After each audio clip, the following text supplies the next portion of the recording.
Have you ever wondered who your inner child actually is? What does it mean to have an inner child? My 25th thesis statement is that at the core of every human being exists neural wiring of childhood versions of themselves. Because every year adds information into the foundations of the neurobiological social engagement system where our inner child resides, we actually each have inner child aspects from every year of life. We have aspects of our inner child from infancy, aspects of our inner child from toddlerhood, through every year of life, all the way through adolescence, where we have aspects of our inner child as a teenager. And I'm really excited to explore this in depth. For several years, I experienced alternate states of consciousness of my inner children, where versions of childhood me's existed and operated independently as their own distinct states of personhood.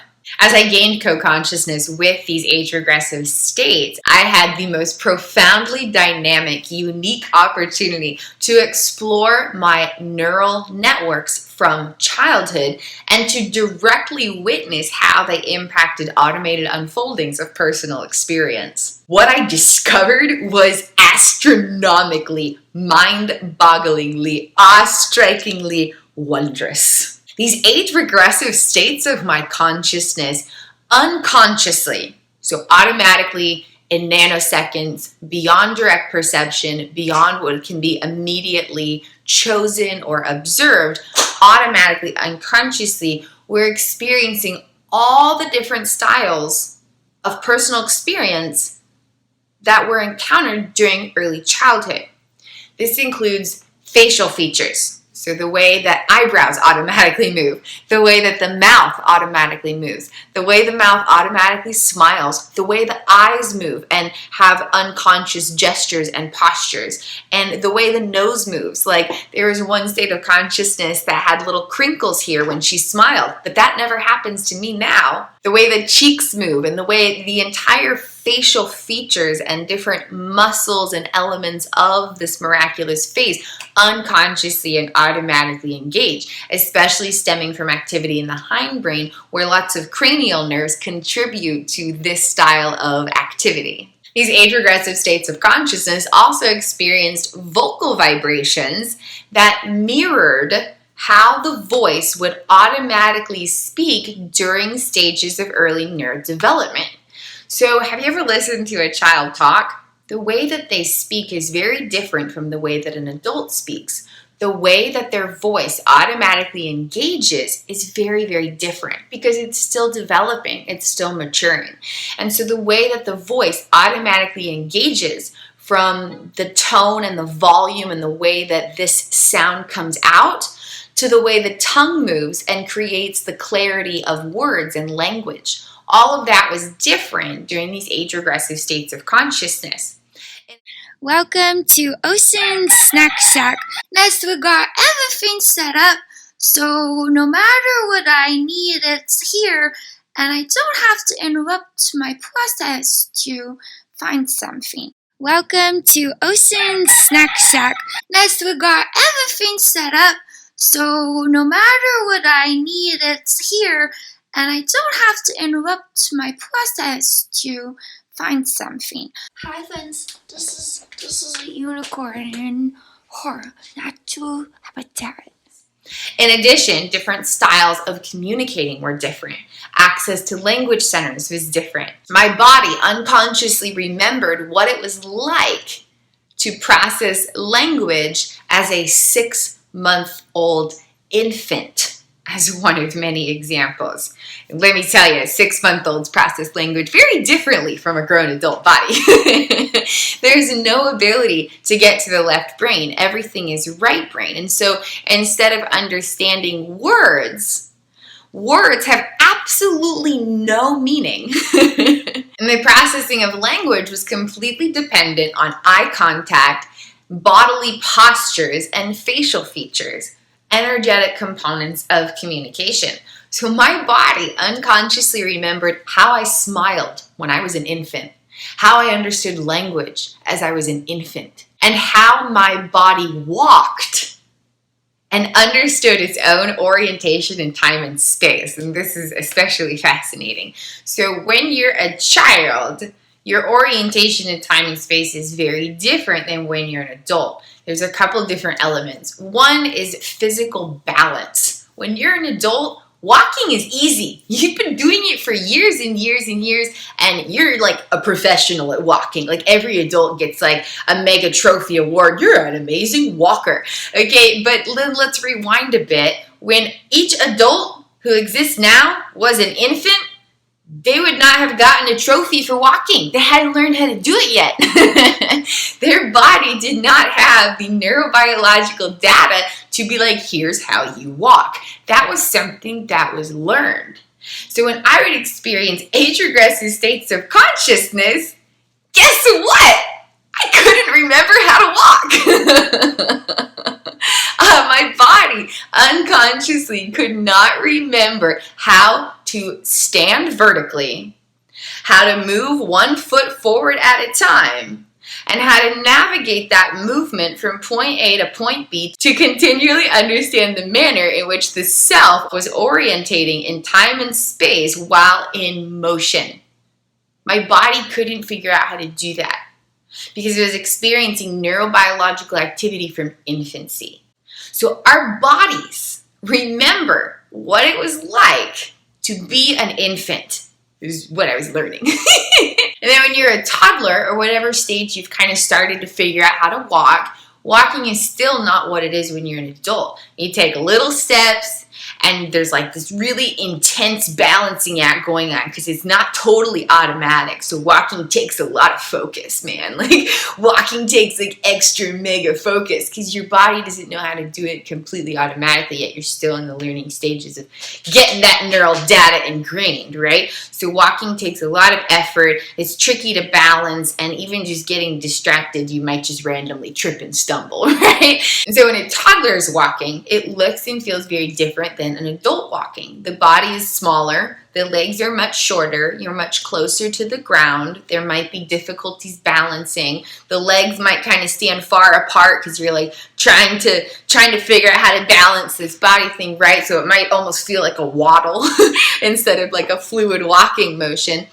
The walk. It always turns to ever so slightly more like a waddle when I'm age regressing. The way a toddler walks is very different from the way an adult walks. When I was experiencing dissociative age regression, my body unconsciously was reliving what it was like to learn how to walk around toddlerhood.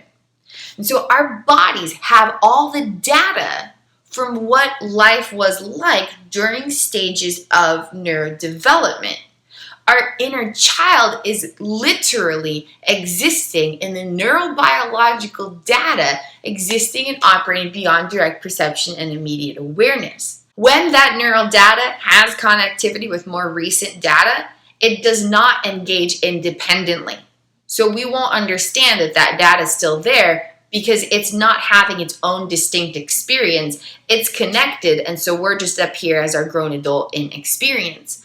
But when that data does not have integrative connectivity, then a state of consciousness might engage independently. And when that state of consciousness engages independently, then the brain-body system is pulling its data regarding unconscious navigation with an identity and experience and automated styles of brain-body activity from those early stages of neurodevelopment, which proved to me that data is all still there. Our body remembers what it was like to be an infant. Our body remembers what it was like to learn how to crawl. Our bodies remember what it was like to learn how to walk. Our body remembers what it was like to process language before we had a left brain hemisphere developing. Our body remembers all of it. All of it. The other aspect about self-orientation in time and space is understanding processing of reality in relation to visual eyesight and the height of the body.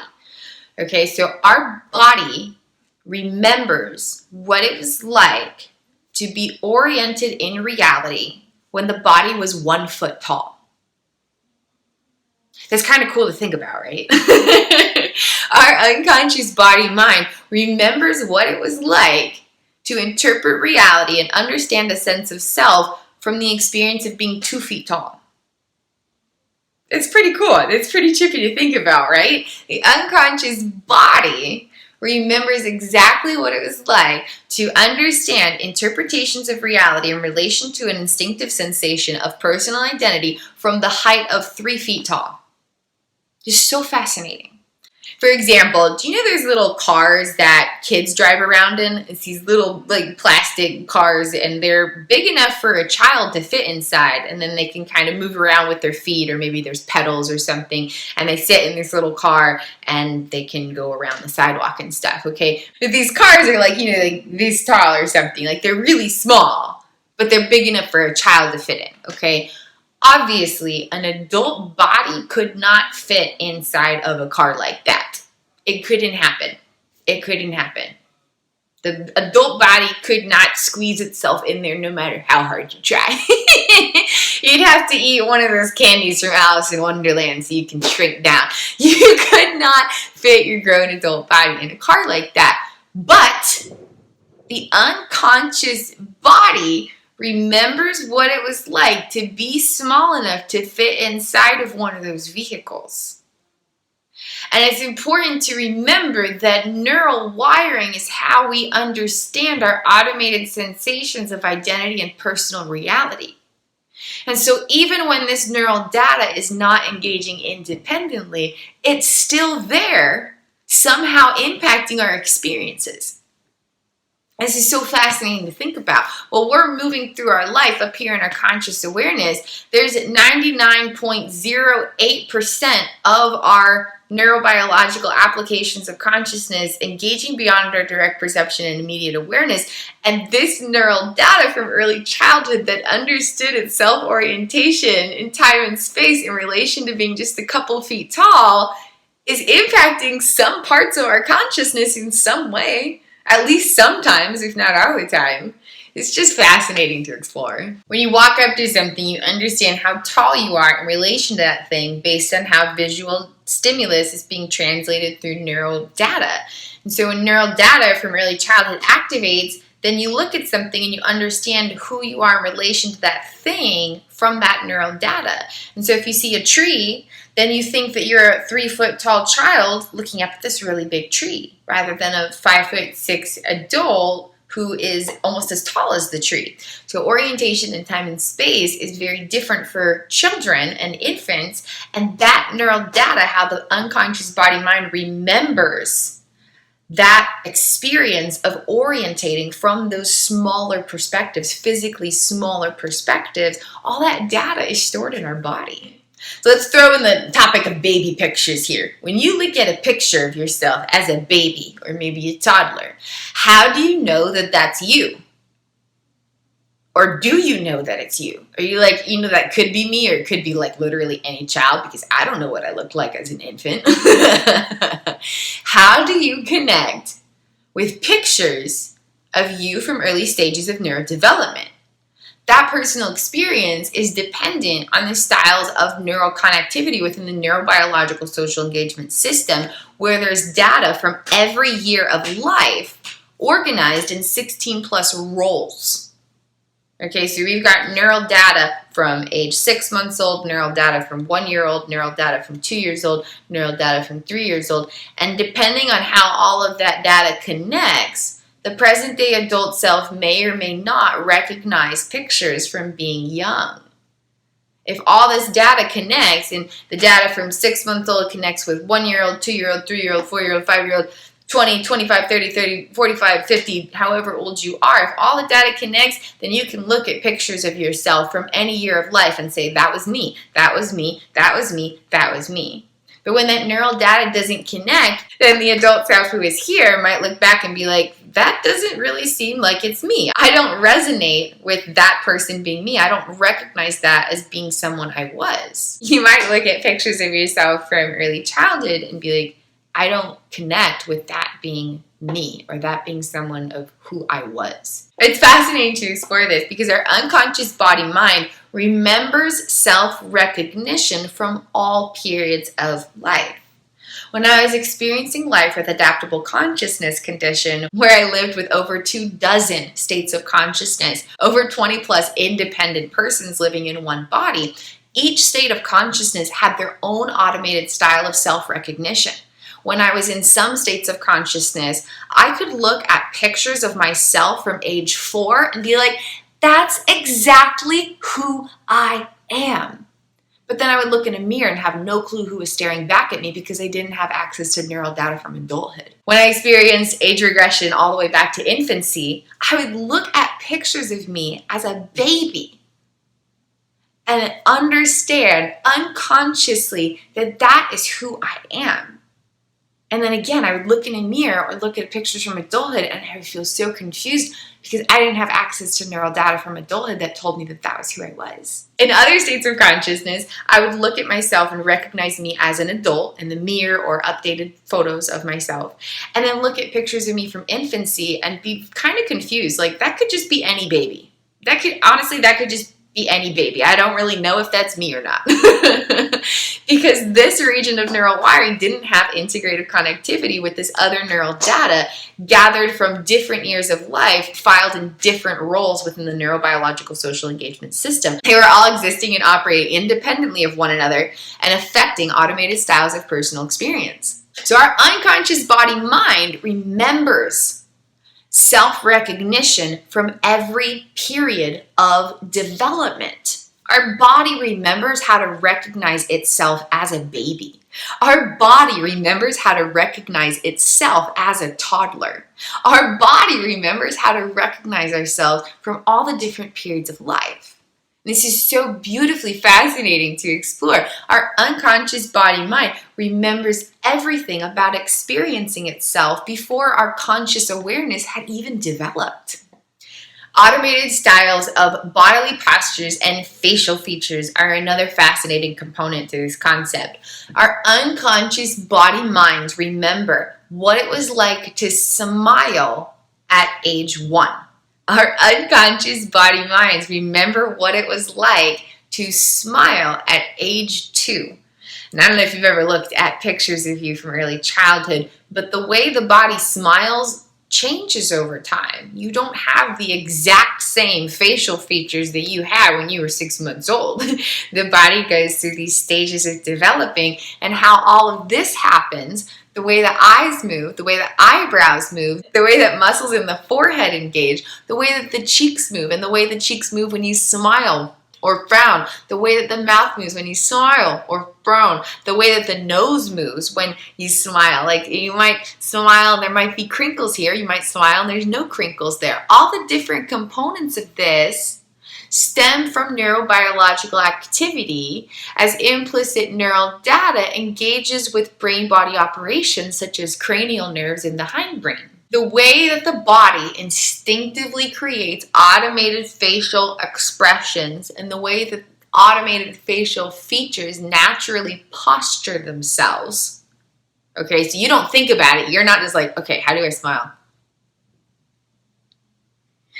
Your body has an automated way of knowing how to move itself. If you think a happy thought, you might just smile, and your smile might be different from the way someone else smiles. All of that stems from this implicit neural data, and how the body knows how to do that is different at different ages. And so the data regarding how your body smiled as an infant and smiled as a toddler and smiled during elementary school and smiled all this different stuff, and different facial features too, not just smiling. When you're startled or surprised or angry or afraid, all the different facial features creating emotional expressions or responses to experience, all that data is stored in our unconscious body-mind. Our unconscious body-mind remembers what it was like to create facial features from all these different ages. That data is still inside of our bodies. This concept connects with all components of brain-body activity. So the way the spine naturally sits up,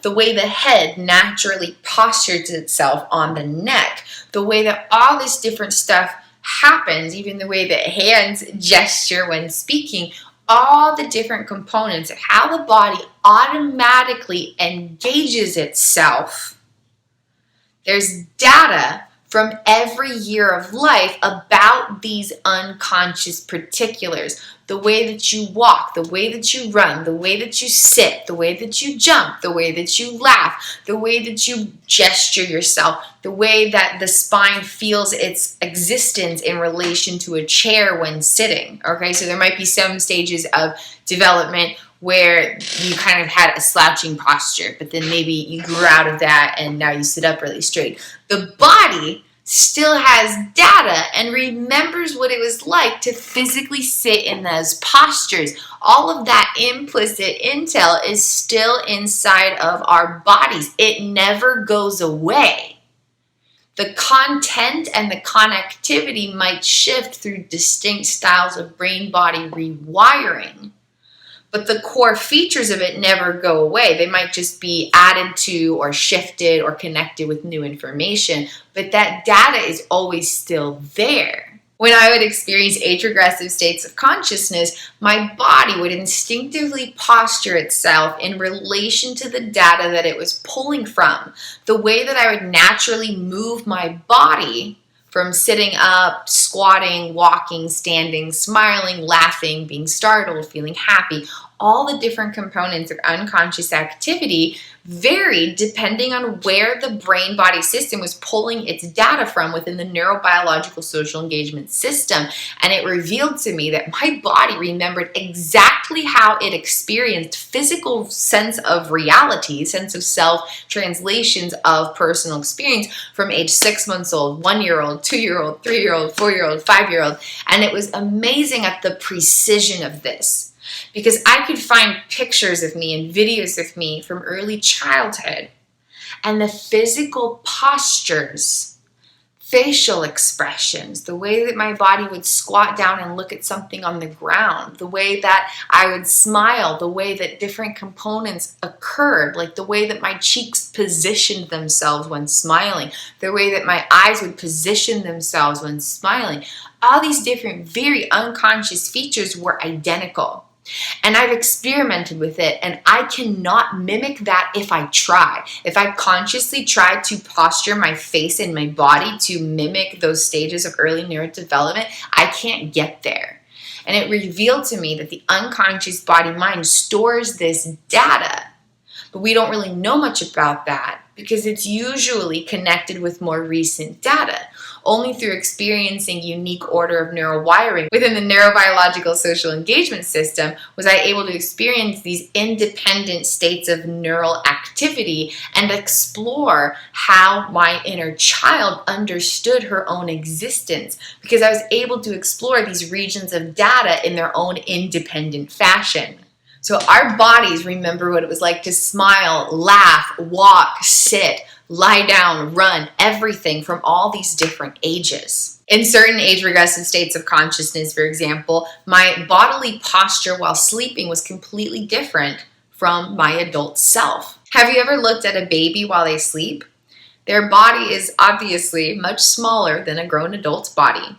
And they might often be lying on their stomach, kind of curled up and flailed out at the same time. The bodily posture of an infant while they sleep is very different from the bodily posture of a grown adult while they sleep. But our bodies remember exactly what it was like to be an infant and exactly what bodily postures it preferred to sleep in. So when I would experience age-regressive states of consciousness, especially from infancy and early toddlerhood, my body wanted to sleep in a very different posture than what my grown adult self was used to. This was so fascinating to experience and explore. The unconscious body-mind remembers handwriting styles throughout all periods of life. The way a child writes is different from the way a grown adult writes. As the brain develops, the way that the hand automatically understands how to shape letters often shifts. Writing in different fonts, such as cursive versus plain script, writing with different sizes of letters, such as writing very small or writing with really big, boisterous letters. The way that you dot your I or cross your T's, whether things are slanted or completely upright. There's all these different variations within styles of handwriting.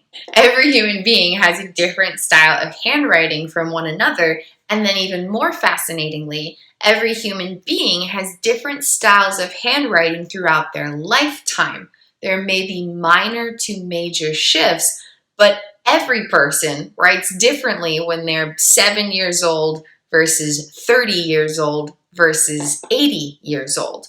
Has to do with the way the unconscious body-mind is contributing to automated styles of personal experience, because writing is basically a type of muscle memory. So it stems from the deepest realms of unconscious implicit procedural memory data, that neural wiring that's existing and operating far beyond our direct perception and immediate awareness, that's gradually sculpted through experience. While living with adaptable consciousness condition, I would experience alternate states of consciousness that each had their own unique style of handwriting. Diving into this even further with expensive curiosity, I ultimately discovered that each style of handwriting directly linked back with a previous stage of neurodevelopment.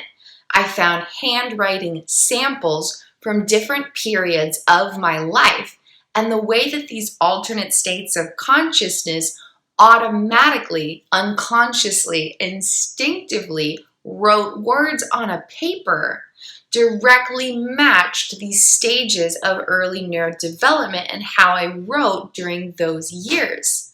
Those years had sculpted neural wiring with implicit procedural memory data about how to write letters. But the data was different from ages 6 and 7, ages 13, 14, ages 17, 18, etc. And so when that data became independently activated due to unique order of neural wiring within my neurobiological social engagement system, automated contributions towards translations of personal experience contributed different styles of handwriting, revealing to me that the unconscious body-mind never forgets. The body remembers exactly how it wrote letters on paper during elementary school, no matter how old you are. The body remembers exactly how you wrote words on a paper, the style of automated handwriting, maybe whether you doodled or not, little things about how your hand instinctively creates shapes on paper. The body has all of that information stored in it.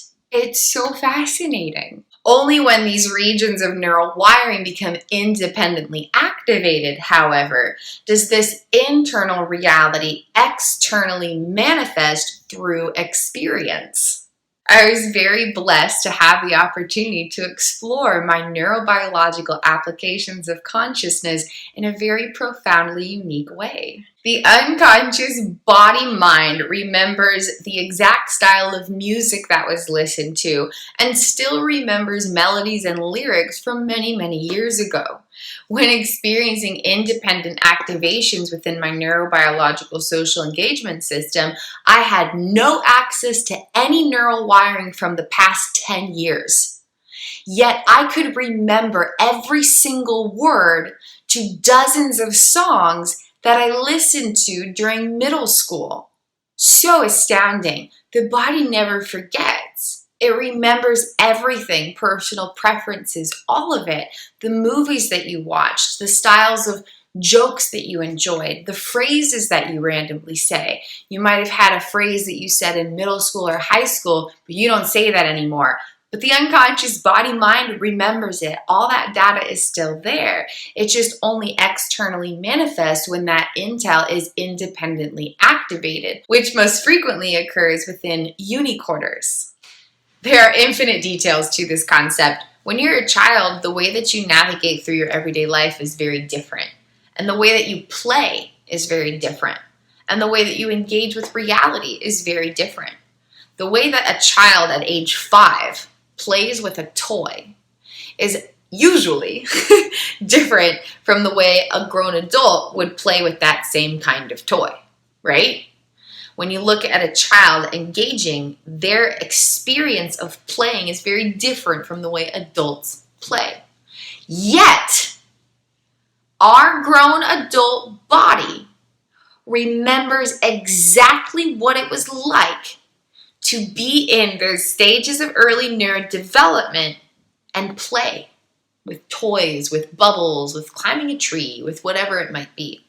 Our unconscious body-mind had a particular way of playing as a child, and all of that data, all of that data, the ways that we used our imagination as a child, the way that we instinctively saw ideas. For example, maybe you saw a playground and you thought, it's a castle or it's a pirate ship. The way that the imagination instinctively created conceptualizations to playfully engage with reality, all of that information is still existing deep within our unconscious body-mind.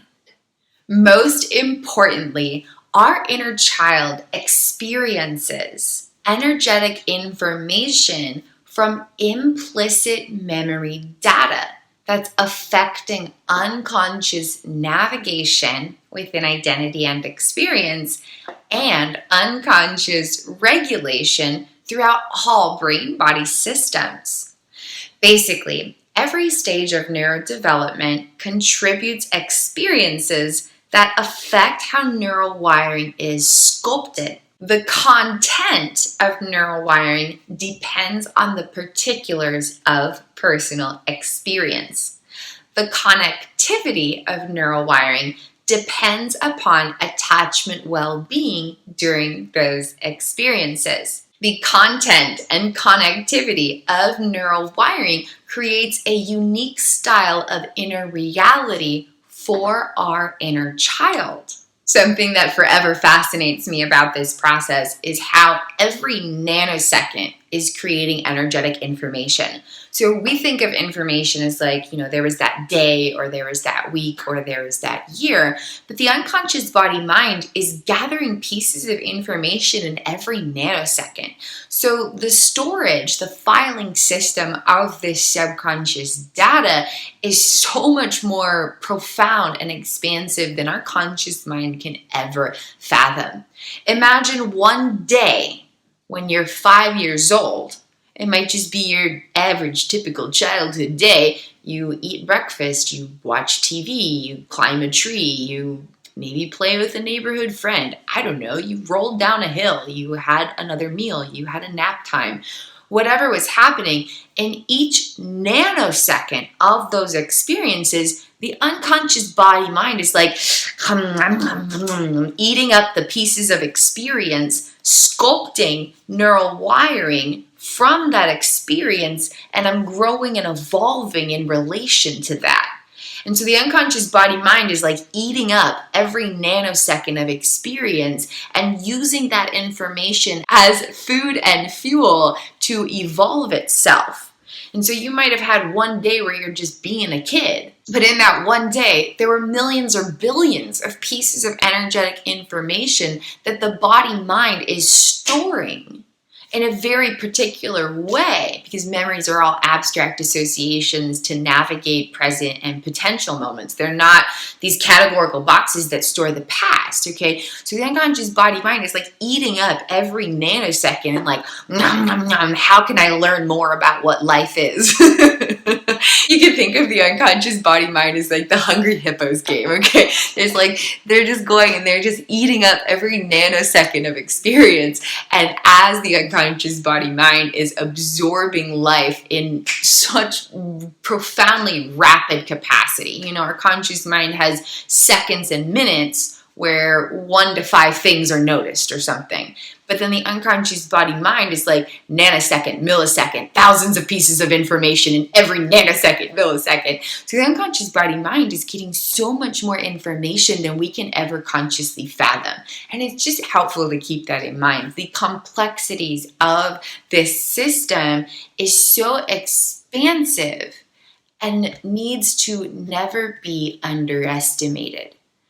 If the body-mind is grabbing pieces of information every nanosecond, then even a 5-minute experience of unfulfilled attachment needs, especially during early stages of neurodevelopment, can create a profound impact in how our unconscious body-mind, or our inner child experiencing subconscious realities, is then navigating life in present and potential moments, even years later, even decades later. Even as an 80-year-old, the unconscious body-mind is still navigating its sense of identity and experience in relation to the neurobiological social engagement system, which foundations stem back from early stages of neurodevelopment. So even at age 80, the inner child is still contributing to every nanosecond of life and affecting the unfoldings way beyond awareness. And so even a 5-minute experience during early childhood could create a whole bunch of neural data, because every nanosecond, the unconscious body-mind being like the hungry hippos. Food, fuel, I get to learn more about what life is, yay! And in those 5 minutes of unfulfilled attachment needs, maybe you were lost in a store, or maybe you almost got swept away into the ocean while you were playing in the sand, or whatever it might be. Even 5 minutes of unfulfilled attachment needs during early childhood can actually have a very profound impact on how the unconscious body-mind stores the information that's then navigating our sense of who we are, and how that identity or self-sense is navigating all of reality, internally and externally. So every nanosecond of stages of neurodevelopment, infancy, toddlerhood, all of the stages all the way through adolescence, every nanosecond is contributing information as the unconscious body-mind experiences self and life, and that's stored in the neural wiring. Content stemming from particulars of experience, and connectivity stemming from the well-being of attachment systems. This implicit neural wiring affects a variety of internal experiences beyond direct perception and immediate awareness. The sculpting of implicit memories in relation with attachment well-being affects unconscious or automated sensations, action patterns, and regulatory protocols. I discuss these concepts abstractly in my second and third thesis statement, so please feel free to explore that here in my Implicit Revelations case study. Basically, during early childhood, experiences contribute to the sculpting of neural wiring. Implicit emotional memories project emotional sensations into our interpretations of reality. So while we're navigating life and we feel an emotion, it feels like something we're experiencing here and now because that's where we are with an experience. But oftentimes that sensation is actually coming from the unconscious activation of an implicit emotional memory. So even though we're here experiencing the emotion now, oftentimes it's actually an emotion from the past that never got fully processed. But we have absolutely no way of instinctively identifying that because it's the unconscious activation of an unconscious memory. So conscious awareness can't be like, oh, this is a memory, I see. That's not how implicit memories work. You can't identify implicit memories explicitly. Explicit memories, you can tell they're memories. They're declarative, they're autobiographical. You look at them and you're like, that's a memory. But implicit memories don't work that way. You can't look at them and clearly be like, oh, that's a memory.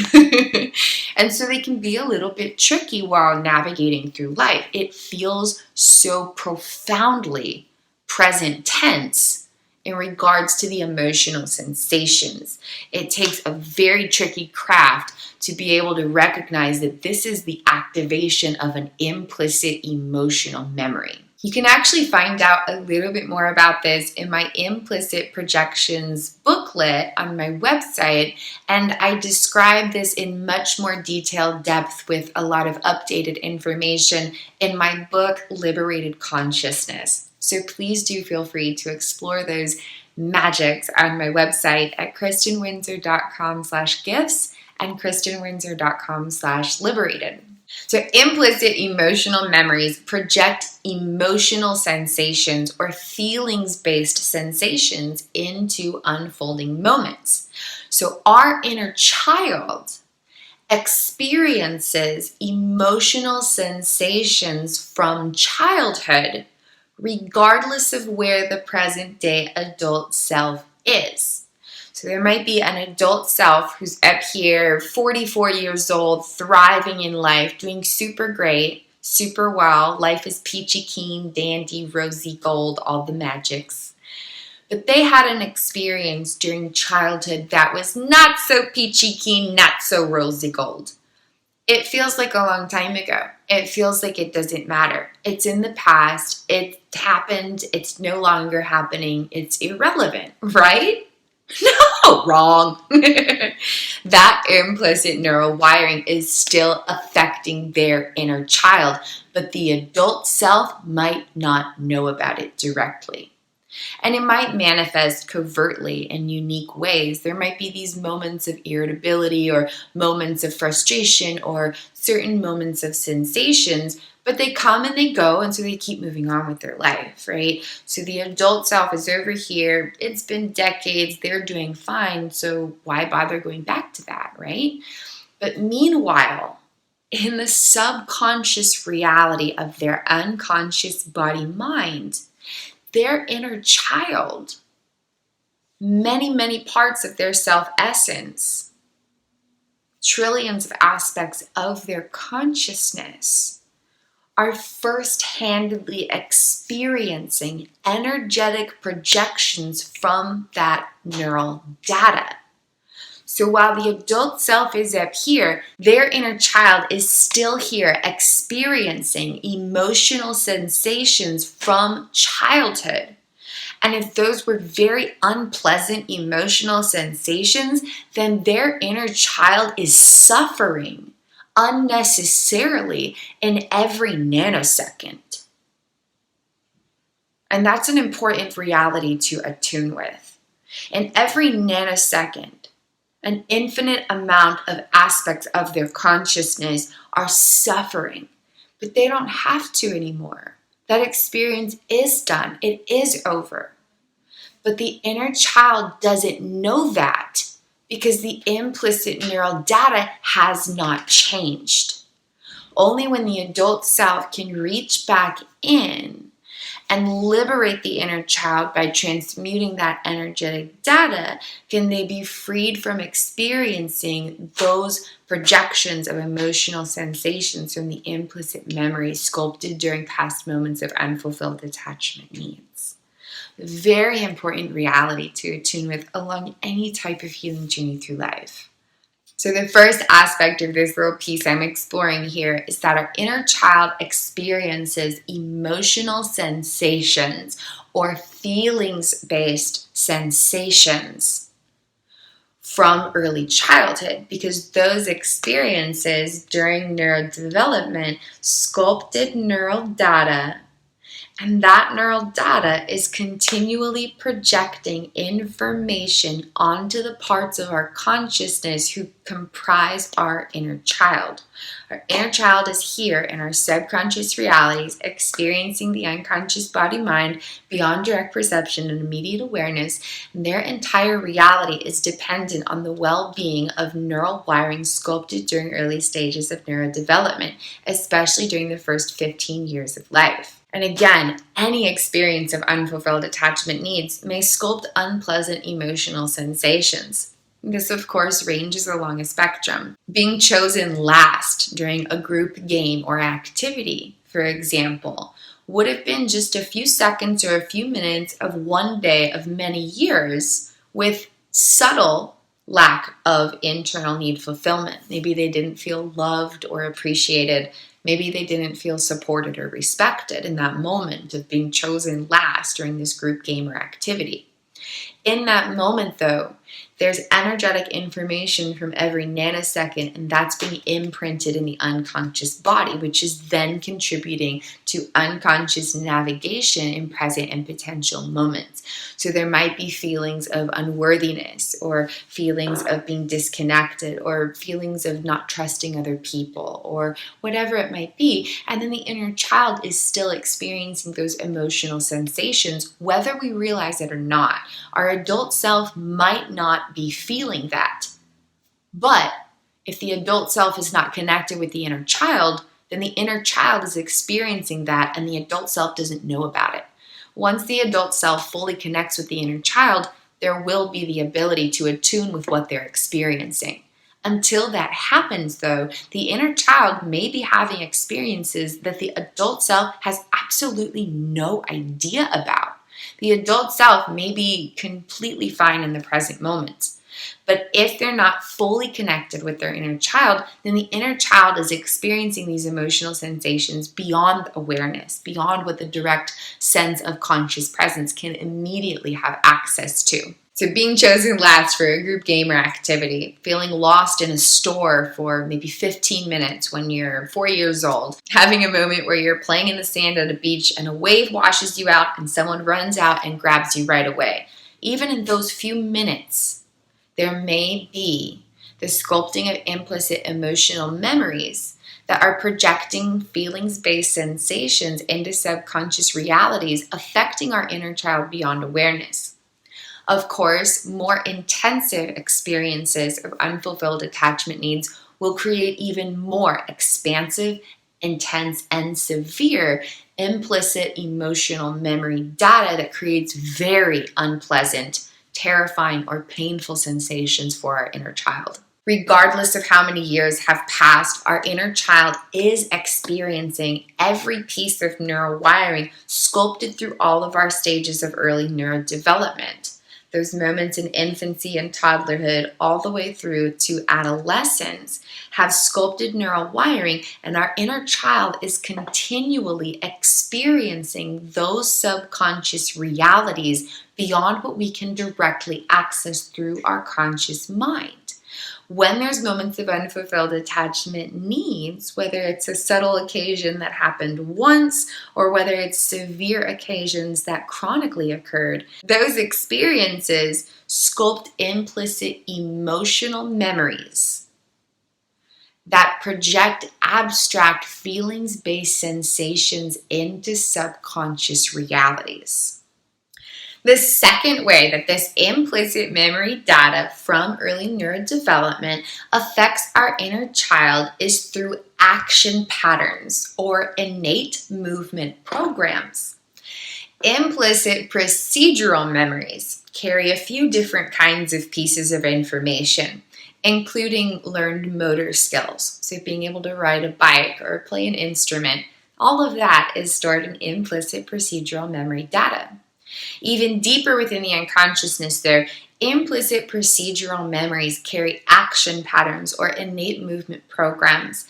And these are all about approach and avoidance tendencies and survival responses.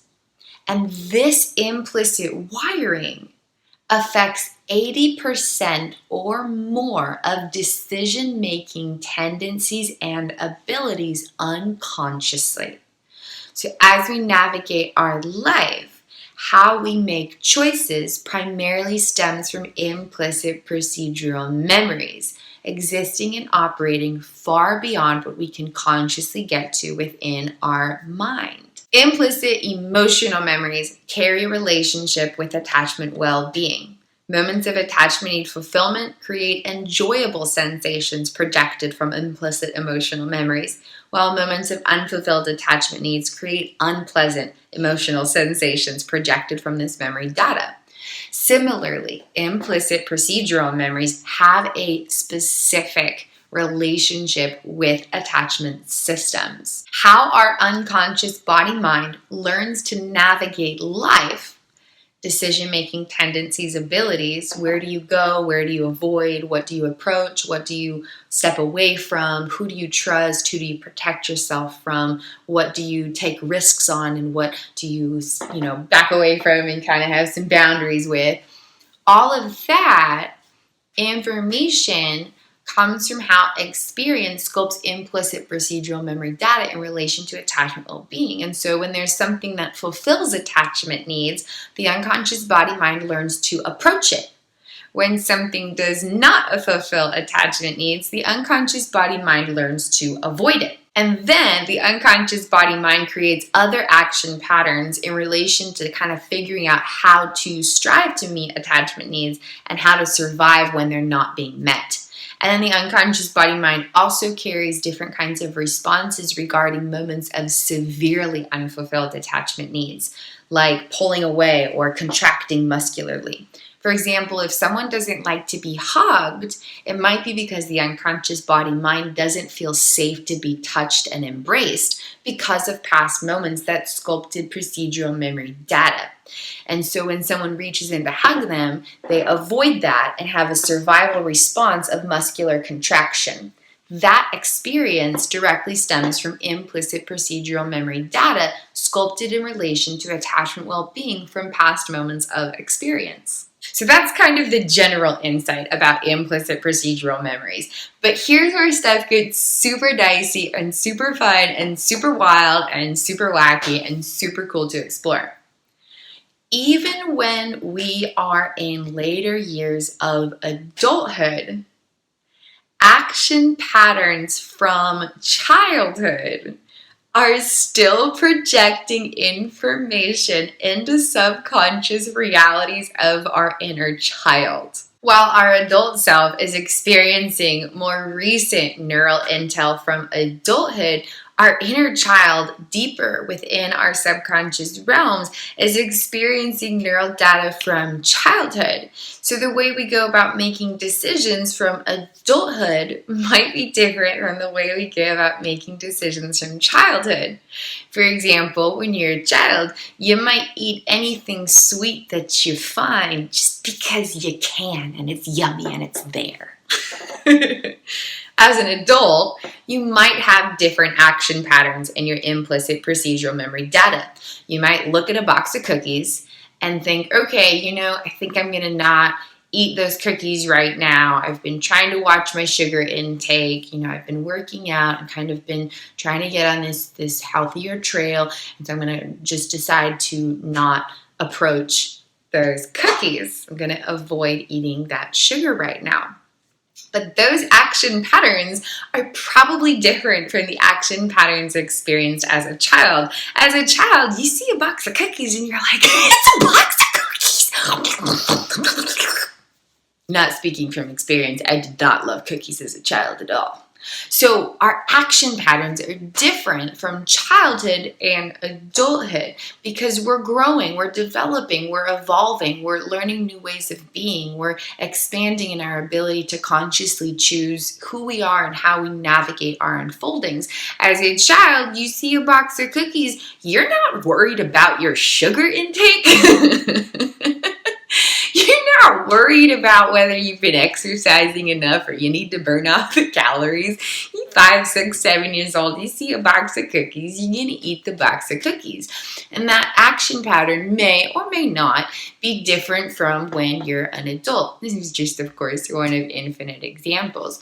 But the action patterns we experience are often different during adulthood than they are during childhood. Regardless of the differences of implicit procedural memory data in relation to how our adult is experiencing more recent intel in our now, and how our inner child is experiencing past intel sculpted during early neurodevelopment, no matter how many years are in between these realities, no matter how many similarities or differences are between these worlds, the inner child is constantly experiencing energetic information from implicit procedural memory data sculpted during childhood.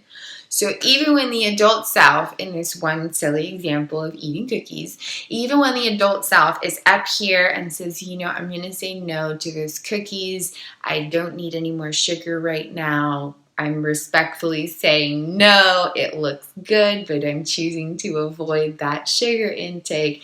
Even in that moment, the inner child is over here experiencing energetic information about approaching eating the cookies.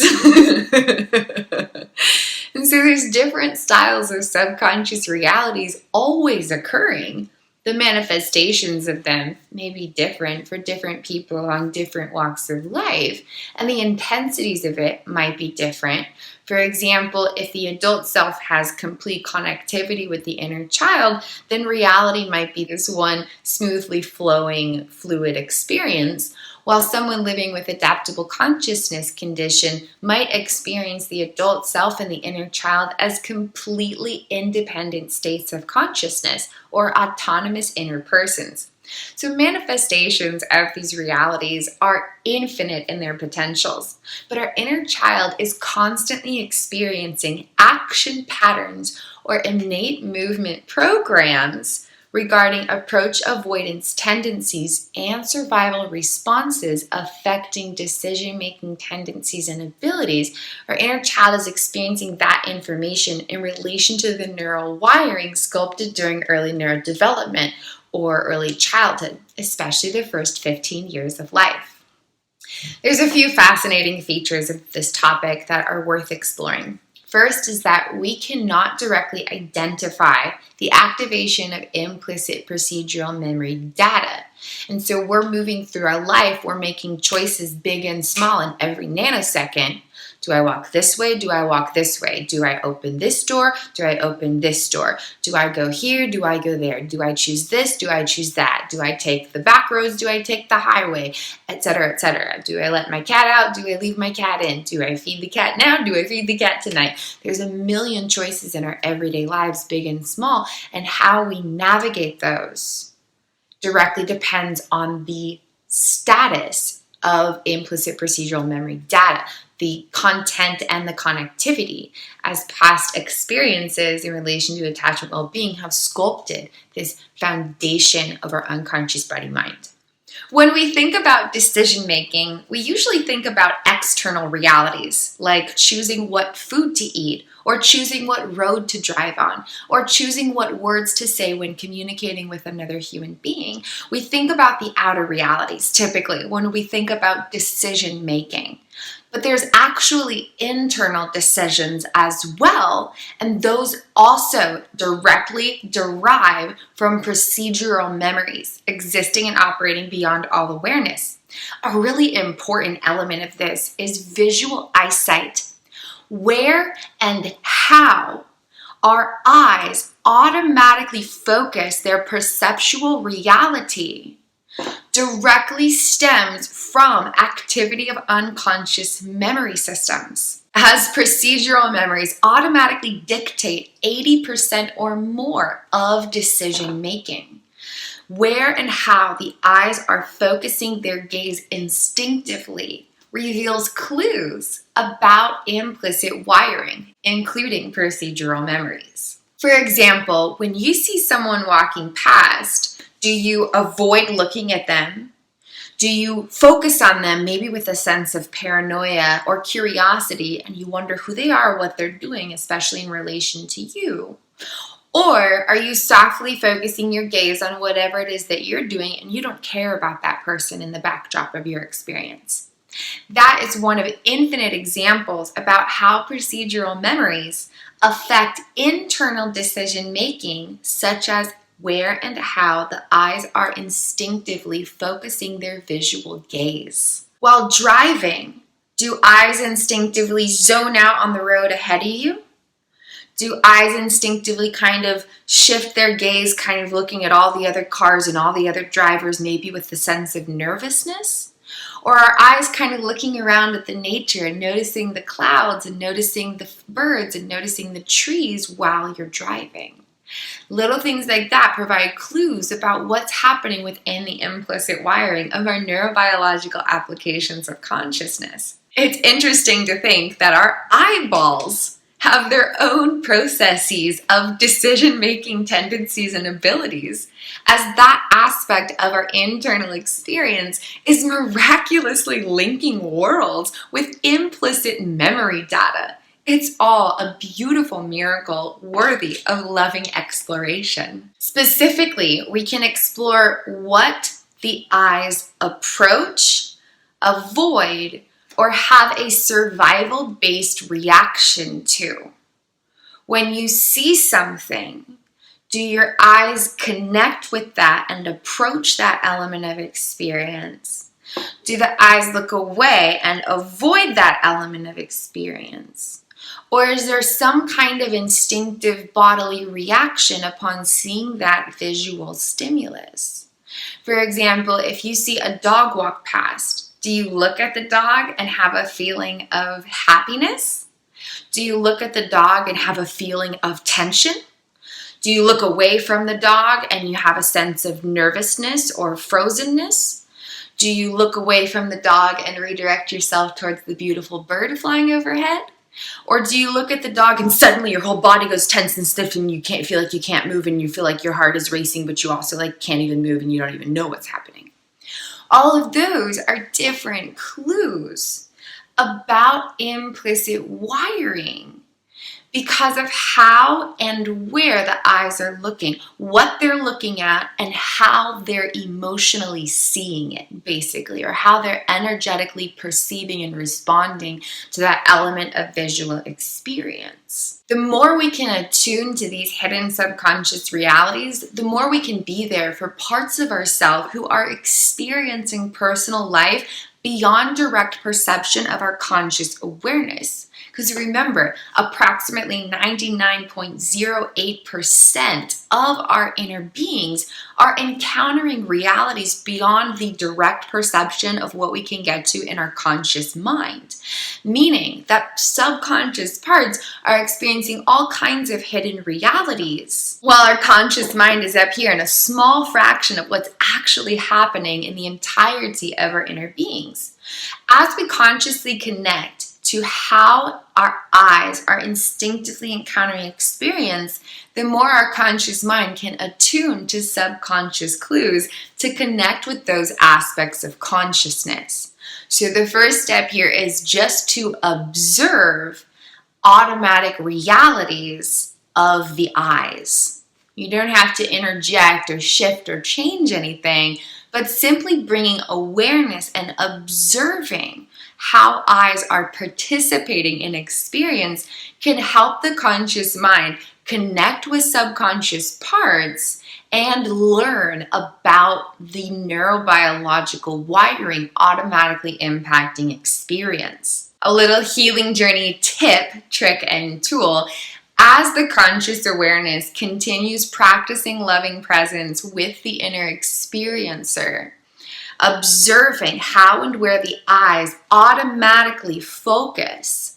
That's kind of the first step, and you're just kind of in a learning phase of understanding what's already happening within you. Once that becomes a regular practice, the observational self within the conscious mind can practice embodying personal power by intentionally, mindfully, and consciously choosing how and where the eyes are focused throughout unfolding moments. A lot of life kind of happens automatically and you're just flowing through and you're just doing the things you're doing. But the more that there can be conscious presence and mindful intentionality, the more power consciousness reclaims within itself, and then has that power to influence internal wiring and external elements of experience while navigating them both. Every time the power of consciousness mindfully chooses how and where the eyes are focusing their gaze throughout unfolding moments, power is being reclaimed as consciousness comes together in a fresh way and influences the energetic wiring of internal structures. One of the most powerful ways to practice this is focusing the visual eyes on the hands or the fingertips with an intention of lovingly connecting with the inner experiencer.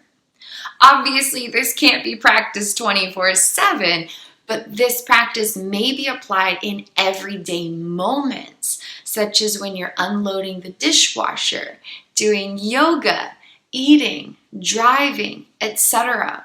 When you're showering, when you're taking care of yourself, when you're doing the chores, when you're moving from point A to point B while you're working and kind of in between things. There's lots of times that this can be practiced in everyday life. And so basically the observational self takes its stance as conscious presence in the eyes and then chooses to focus the gaze on the hands and connect with aspects of consciousness who are within experience.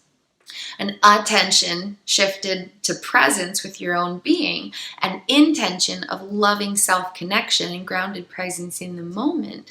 And this way of practicing loving presence through intentional focus of the eyes can actually gradually retrain implicit procedural memory data to approach loving presence with your own self and your own experience, and to avoid anything that might disrupt your own loving presence with yourself and within experience. And this practice can also gradually help transmute any survival responses that might be activated. If there's stress responses where little things can feel overwhelming or daunting or anything like that, this practice can gradually help improve the content and connectivity of neural wiring so things don't cause those kinds of internal responses. For example, if unloading the dishwasher is anxiety provoking, just as one of infinite examples here, if approaching the dishwasher is intimidating or daunting because there's so much anxiety and stress going on, just moving through a step-by-step process feels overwhelming. Okay, again, this is just one of infinite examples. But as you're doing that, instead of approaching the dishwasher, approach yourself while moving to the dishwasher. Okay, so in this example, your eyes are on the dishwasher and you're feeling a sense of overwhelm. Okay.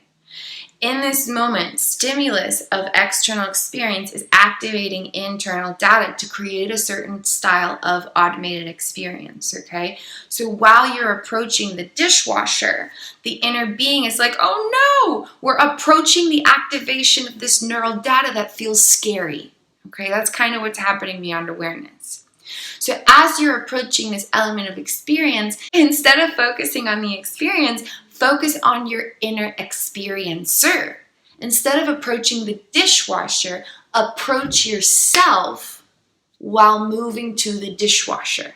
Okay, so instead of your eyes just being in the dishwasher, you might have your hands right above your face while you walk to the dishwasher, and you're focusing on connecting with your hands visually, while you're focusing on lovingly connecting with your own presence, with your inner experiencer. Okay, so with your body, your eyes are focused on your hand, but through the power of your consciousness, your observational self is focused on connecting with your inner experiencer or your experiential self or your subconscious parts or your parts of consciousness or aspects of self-essence, however you want to phrase it. So instead of just approaching the dishwasher, you approach yourself while moving towards the dishwasher. Okay, and then as you move through each moment, you're not trying to get a task done. Okay, when we focus on experience exclusively, we lose our power because we're trying to gain connection externally when it really needs to happen internally. So instead of I am unloading the dishwasher, it's I am spending time with my consciousness while all aspects of me collaborate to unload the dishwasher. Okay, it's very subtle, but so powerful. And again, this can be applied in any kind of situation. While you're driving, it's not I'm driving to XYZ, it's I am spending time connecting with my aspects of consciousness while all parts of me collaboratively drive to this destination. The entire experience changes consciousness unites, and implicit neural data is actually covertly and gradually transformed to improve health within the unconscious body-mind. So as subtle as it is, it's so powerful. And practicing it every day creates infinite power for any type of healing journey through life. Whether you're trying to increase your confidence to move towards more goals, or whether you're trying to transform years of severe traumatic stress, or anything in between. This kind of practice can amplify internal power to a profound degree. So then while you're moving through the experience, you're not just you moving through experience, you're you connecting with you while collaboratively moving through experience. So as you unload the dishwasher, you're not connecting with the dishes, you're connecting with your hand that is picking up the dishes. Okay, do you see how subtle that is? So subtle. The eyes would normally automatically be, I'm looking at the dishwasher, I'm looking at the dishes, I'm looking at the drawer that I'm opening to put the silverware away, I'm looking at the cupboard that I'm putting the bowls away. But in this practice, instead, you're focusing on your hands that are picking up the dish and stacking the dish, and picking up the other plate and stacking that plate, and picking up the other plate and stacking that plate. And in this process, your observational self is taking its stance as conscious presence through visual eyesight, while lovingly connecting with parts of consciousness who are directly within experience by focusing on your hands. Okay? You're building attachments with your own self essence, cultivating loving presence to cultivate personal power. And in this process, procedural memory data improves its content and connectivity because you're learning to approach your own loving presence, which is really the ideal state of our neurobiological structures.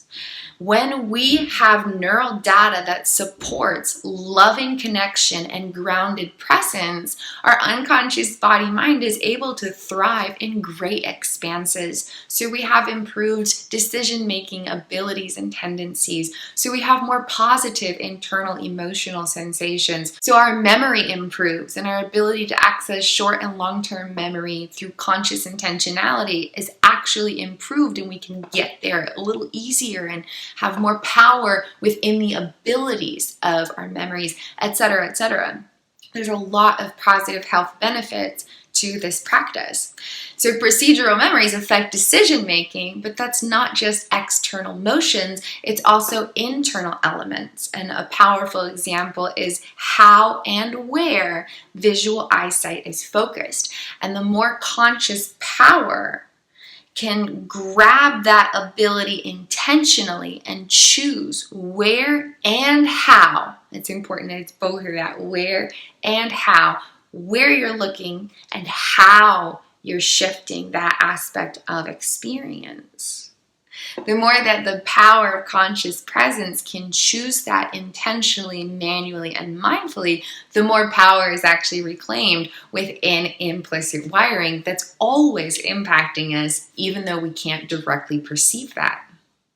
So we cannot directly perceive the activation of an implicit procedural memory. So while we're moving through our life, we're making all of these choices, and there's the potential for the data to be coming from early stages of neurodevelopment and impacting our unfolding realities.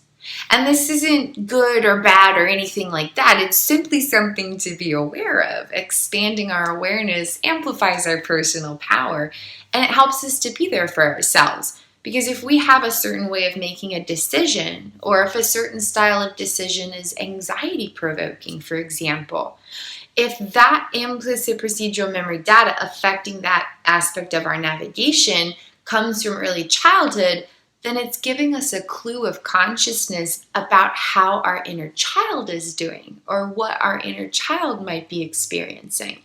If we're up here as a present-day adult self, but we're feeling anxious about making a decision. Like maybe you're sitting at a restaurant and you have to decide which meal to get, and you don't understand why, but you're feeling anxious about which to choose. you feel like you might make a wrong choice somehow. And it's giving you anxiety, and you're looking at the menu and you're reading it and you're analyzing which one is the right meal to get, and you're like, this is ridiculous. I'm picking food at a restaurant. What's happening right now? As minor of a situation as that might be, it's a clue about what's happening in the unconscious body mind. The ability to navigate that moment and make a decision depends on implicit procedural memory data. And if in that moment, neurobiological applications of consciousness are pulling its data from the foundations, or anything grown from the foundation that's affected by the foundation, basically, then it kind of shows us what's happening beneath the surface.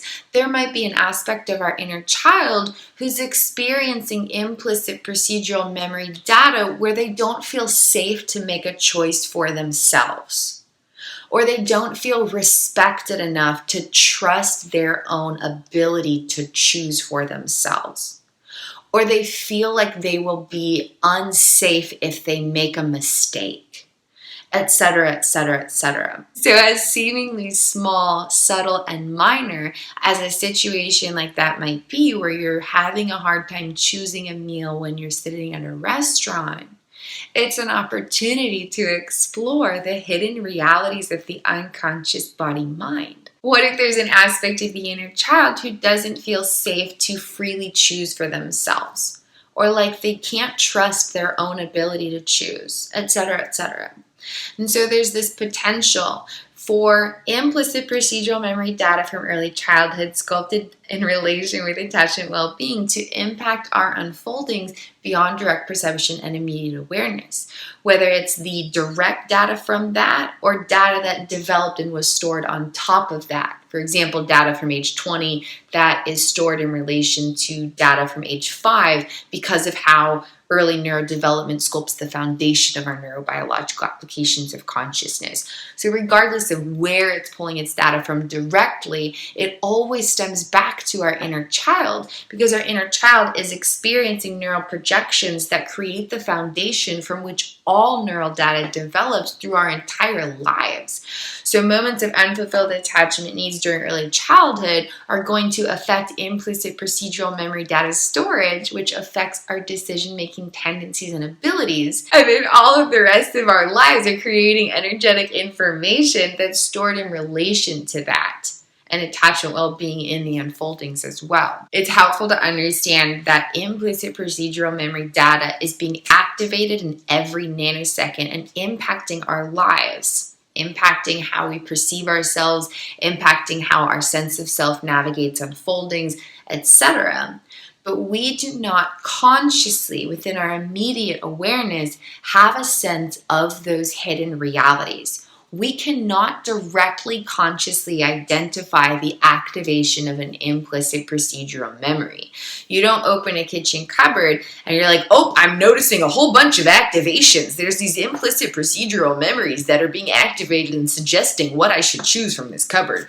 That's not how our conscious mind experiences things. You know, later on, once we learn about stuff, maybe we create that narration in our mind consciously or something, but instinctively, our conscious awareness does not have an ability to understand what's happening in our implicit memories. And implicit procedural memories, sculpted during early childhood, are constantly being experienced by our inner child. And this impacts everything, okay? When you're walking down a street, how do you know what to approach, what to avoid, and what to have a survival-based reaction to? Okay, so let's have a few different examples here, and we'll just explore this conceptually, okay? So there's someone walking down a street, and they've had just thriving attachment systems their whole life, and they just kind of approach everything because everything's just safe and fun and loving, right? And they're just walking down the street, just like life is peachy keen, everything is utopia, and they're saying hi to all their neighbors, they're saying hi to the bugs, they're saying hi to the plants, they're saying hi to the mailboxes. There's a newspaper in the street, they gently pick it up and put it in the driveway because why not? Everything is love. So they kind of just approach everything in relation to how their implicit procedural memories are navigating their unfoldings of reality, their identity, and how identity is interacting with experience. Okay, then there's another person, and they walk along the street, and they've got their eyes to the ground the whole time. They're not even just like not approaching things, but they're avoiding acknowledging anything and everything around them.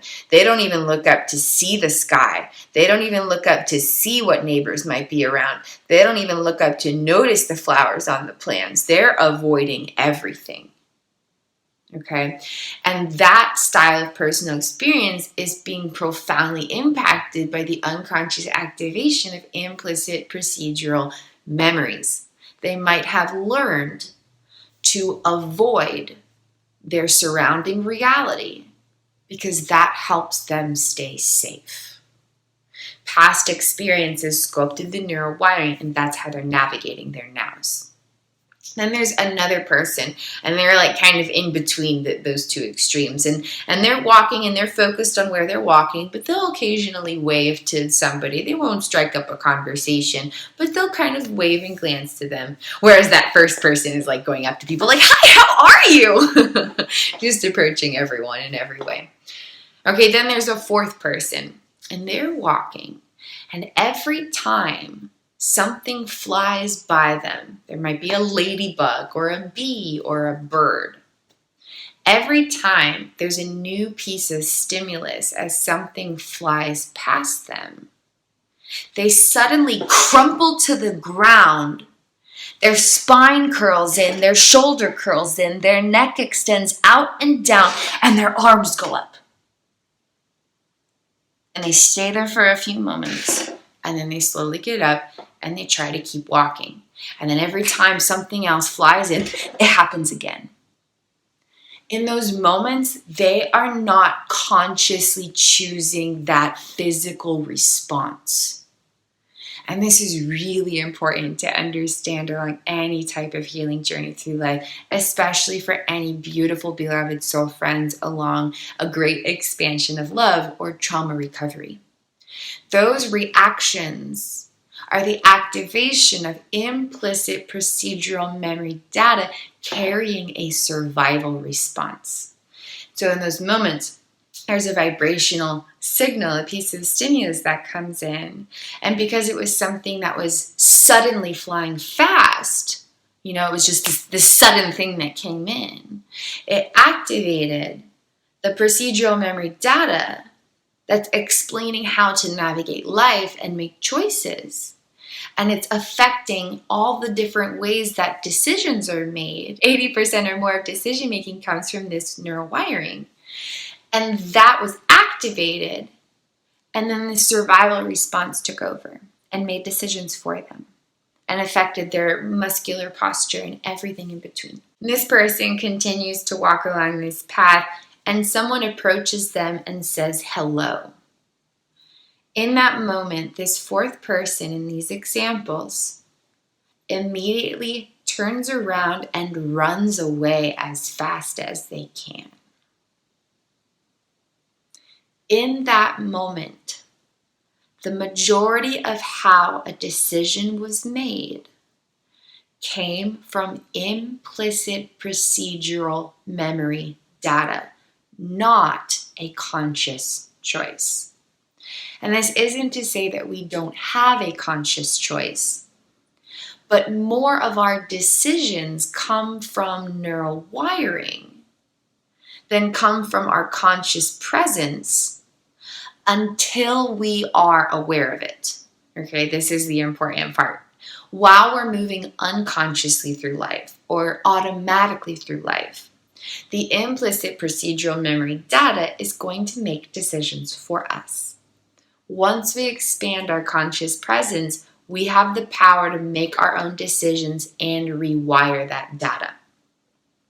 But until we have that level of conscious presence, which might take some time to cultivate, especially when struggling with chronic prefrontal cortex disengagement, unconscious stress responses, or independent neural activity. Until we have enough conscious power to override neural automations, the majority of navigation is coming from that procedural memory data. So it's just helpful to keep these hidden realities in mind. In that moment, in this example, when someone walked up to this person and they immediately turned around and ran away, that person was not there like, okay, I'm going to turn around and run away. Instead, there was this vibrational signal of seeing this person approach them and say hello, and that activated implicit procedural memory data sculpted during past moments of unfulfilled attachment needs, and it carried an innate movement program or action pattern regarding a flight stress response. And suddenly their nervous systems are dysregulated, their prefrontal cortex shut down, all kinds of different brain-body things are happening, and the implicit procedural memory data says, turn and run. But it doesn't say that, it just does it because it's in the body, okay? But if you could go into the body and like listen to it or see it or whatever, that's what it would be. It would be this little gnome inside of the neural wiring, and he's like, turn and run! But that is how this person is experiencing automatic action patterns. So these are 4 examples of how implicit procedural memory data can affect someone walking down a street as one of infinite examples. So taking this concept and going back to our inner child learned how and what to approach and avoid. And oftentimes, we as the present-day adult self are not fully attuned with these realities. Life was very different as a child. The sense of identity had not yet developed. As it developed, it was thoroughly dependent on experience, including caregivers. So some children might not have a sense of identity independently of their family, as one example. This is perfectly normal because the development of our brain-body systems is directly dependent on attachment needs or attachment systems or attachment development. And attachment well-being begins through parent-child bonding. So originally, the child is attached to the family or the caregiver or the parents. And then particulars of that relationship, how family or parents or caregivers are providing for the attachment well-being of this child, that relationship, those interactions, those experiences are creating pieces of energetic information that are affecting the sculpting of implicit procedural memories. There are both direct and indirect lessons learned during these stages of growth. For example, parents might explain, you don't talk to strangers. You do not approach somebody that you do not know. Okay? And then that information is processed and stored in implicit procedural memory data. So when you're a child and you're walking and you see a stranger, you know to avoid them. Okay, then there's indirect lessons or lessons that are learned through experience rather than direct teachings. For example, if you burn your hand on a stove, then your body learns to avoid putting its skin to the stove top. And anytime you're around a stove, you check to make sure that it's not hot before moving your hand in that vicinity. So there's direct and indirect lessons that are learned regarding how the implicit procedural memories of our unconscious body-mind is gathering energetic information. Every year of neurodevelopment is contributing to the sculpting of this wiring, and there are lessons learned about what and how to approach and avoid regarding everything.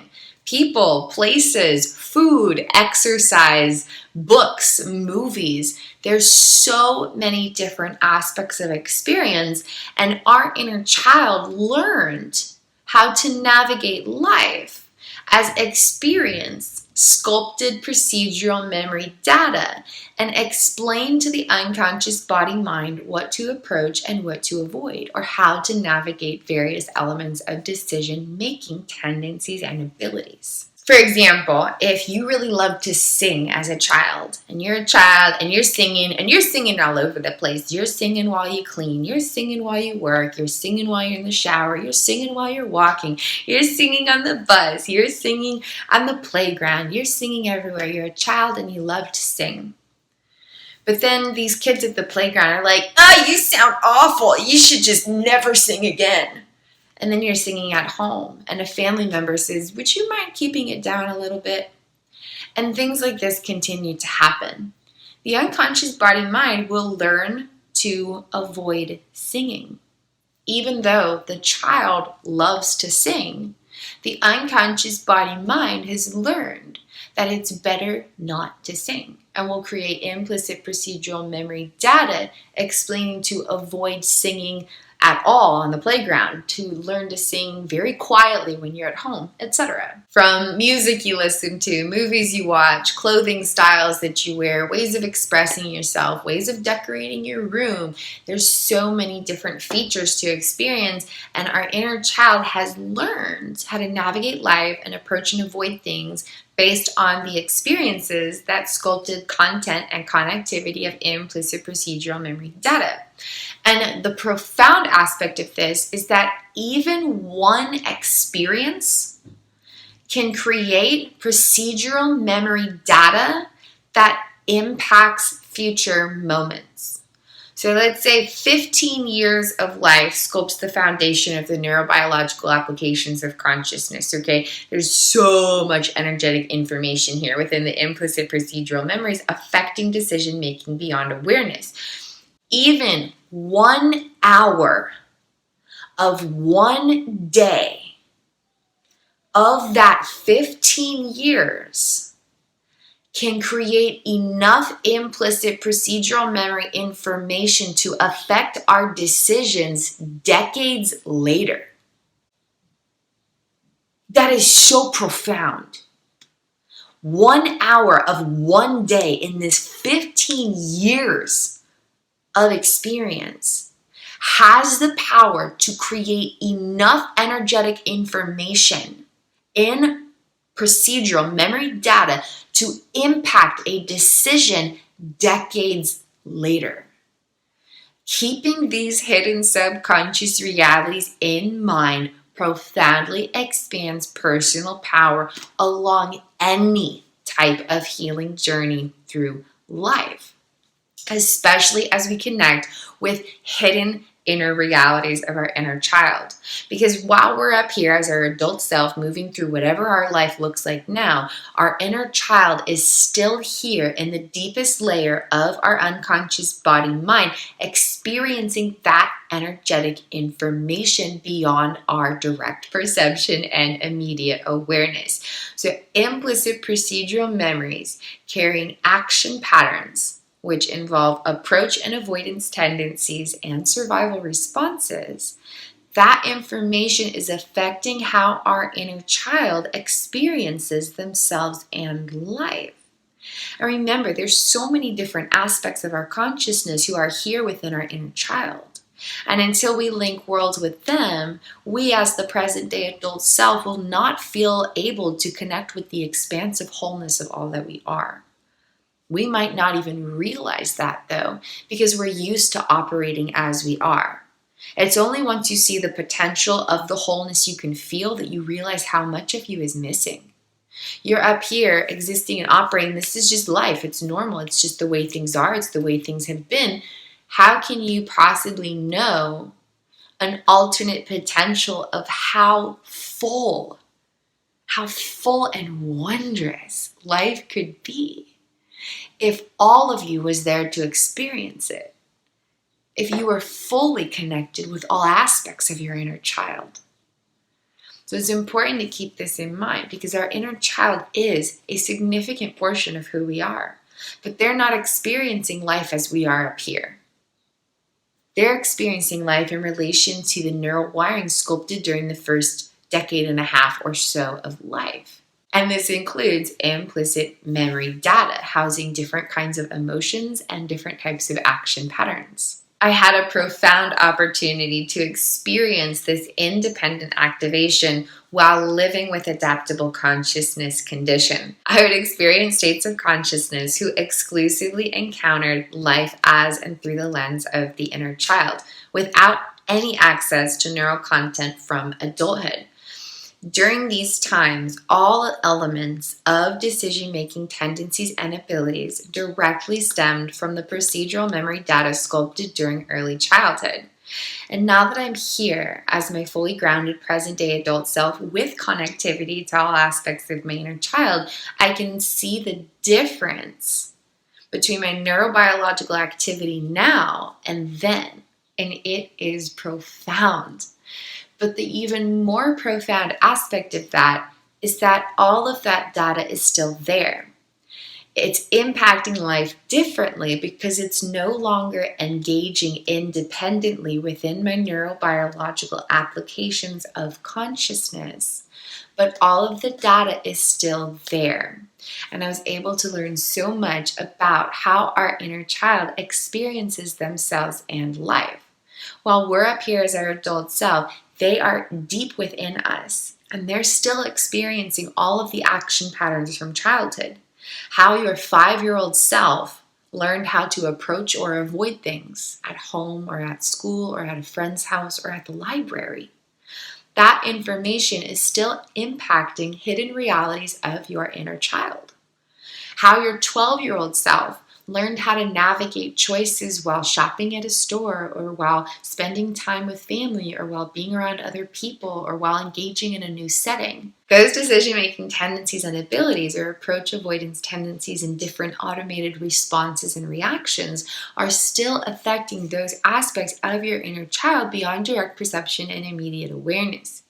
And even though this reality is occurring unconsciously, it is still occurring within us. So on some level, in some capacity, in one way or another, it is impacting us in our now moments. We just might not have direct perception and immediate awareness of what's happening or what's causing it, why it's happening. But a lot of it can often be traced back to hidden realities of our inner child.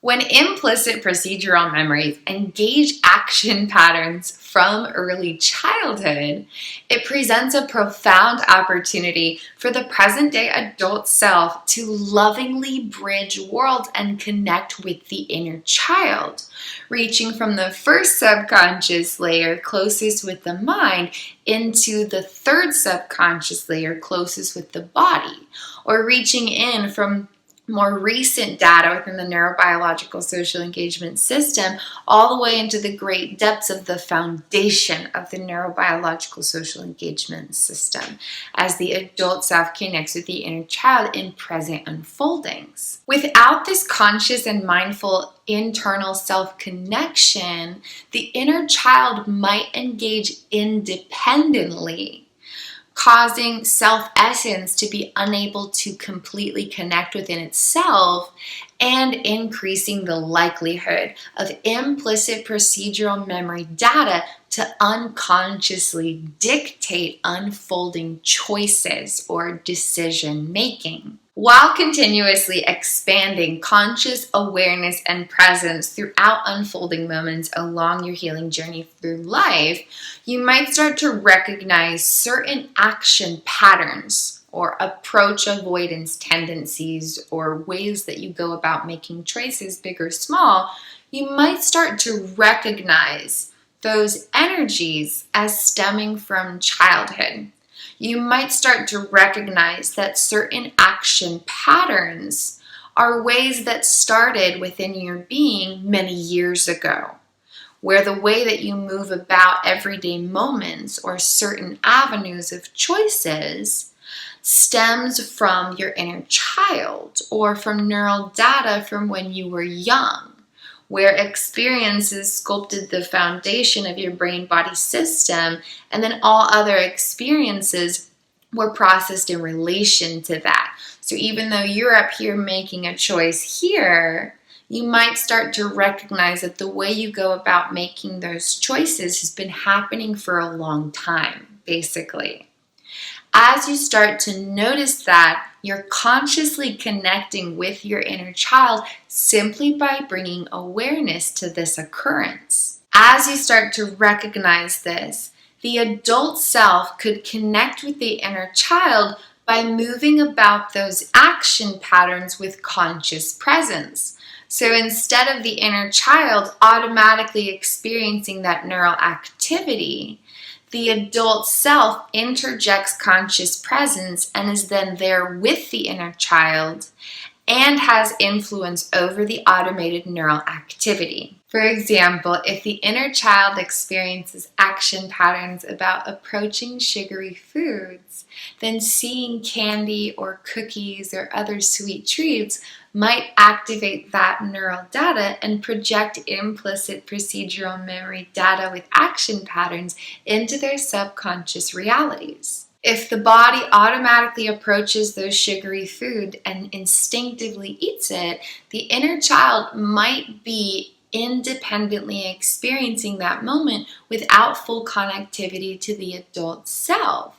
But if the adult self mindfully interjects and says, I am eating this cookie with my inner child, and uses the automated action pattern as a catalyst for internal self-connection, then there can be healing within those moments. You don't even necessarily need to try and change the action pattern right away, but it can be used as a catalyst for internal self-connection, because then the inner child is not just automatically experiencing these procedural memories with unconscious action patterns.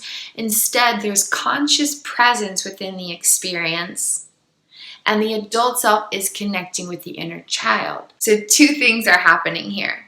The prefrontal cortex in the brain, where personal power of consciousness dominantly resides, is interjecting its power and connecting with unconscious activity of procedural memory data coming from deeper regions of the unconsciousness.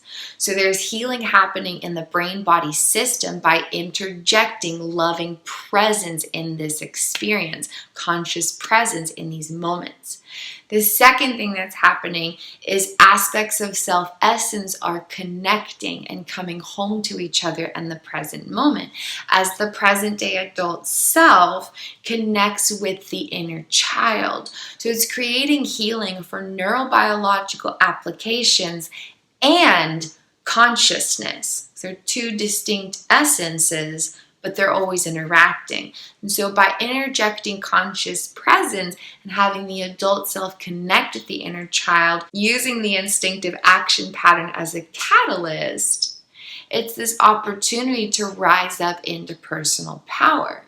And then the more this happens, the more power consciousness will have to override automated neural activations. And so then if you want to not approach sugary foods in this one example of infinite potentials, then the power of consciousness has more opportunity to make an intentional choice rather than being subjected to automated neural projections.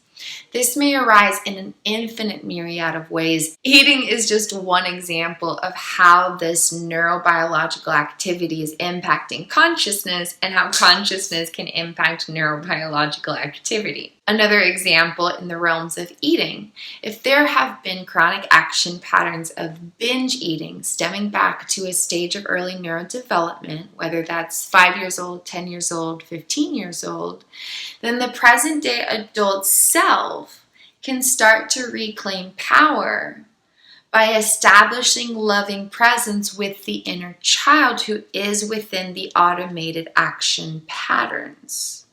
Okay, so binge eating might develop because of other unfulfilled attachment needs.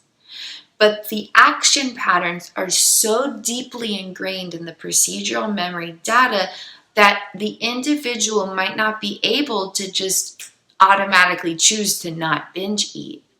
Because in this experience, there might be unconscious activation of a stress response where the prefrontal cortex is disengaged and procedural memories are creating all decision making in the moments.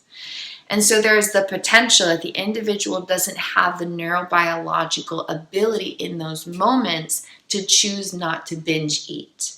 And it can feel like a very powerless space to be in. And so one way that consciousness can start to reclaim its personal power in these types of experiences is by establishing loving connection with the inner experiencer, the observational self connecting with the experiential self, and or the adult self connecting with the inner child. And so then consciousness is coming together while experiencing the automations of neural activity. Then it's not the inner child binge eating because they don't have a choice in the moment. Instead, it's the adult self being present with the inner child while the brain-body system projects automated styles of personal experience. Consciousness is coming together, and the more that it establishes loving presence within itself in the moment, the more power it will gradually reclaim to rewire neurobiological structures to transmute personal experience in any way that it desires. So while binge eating might not be able to be something that can be automatically changed, consciousness has power by connecting with itself who is within the experience. Rather than the experiential self being helplessly subjected to automated styles of sensations, action patterns, and experience, the observational self, or the adult self in the present day, lovingly connects with the aspects of self who are within the experience. If these action patterns have been happening since childhood, then they're connecting with the inner child. And then they're together while this automated unconscious activity is occurring. And then practicing this every day, or every time this automated habit comes up, every time there's an impulse for binge eating, eventually, it might take some time, it might take weeks, it might take months, it might take years. We don't look at the time frame when we're healing. It's irrelevant. You're here and now in each new present moment reclaiming power. That is the only place to put focus in. We don't look at the potential time frame. We just look at the power we have in this moment, because that power is infinite. The power we have in each individual moment is infinite.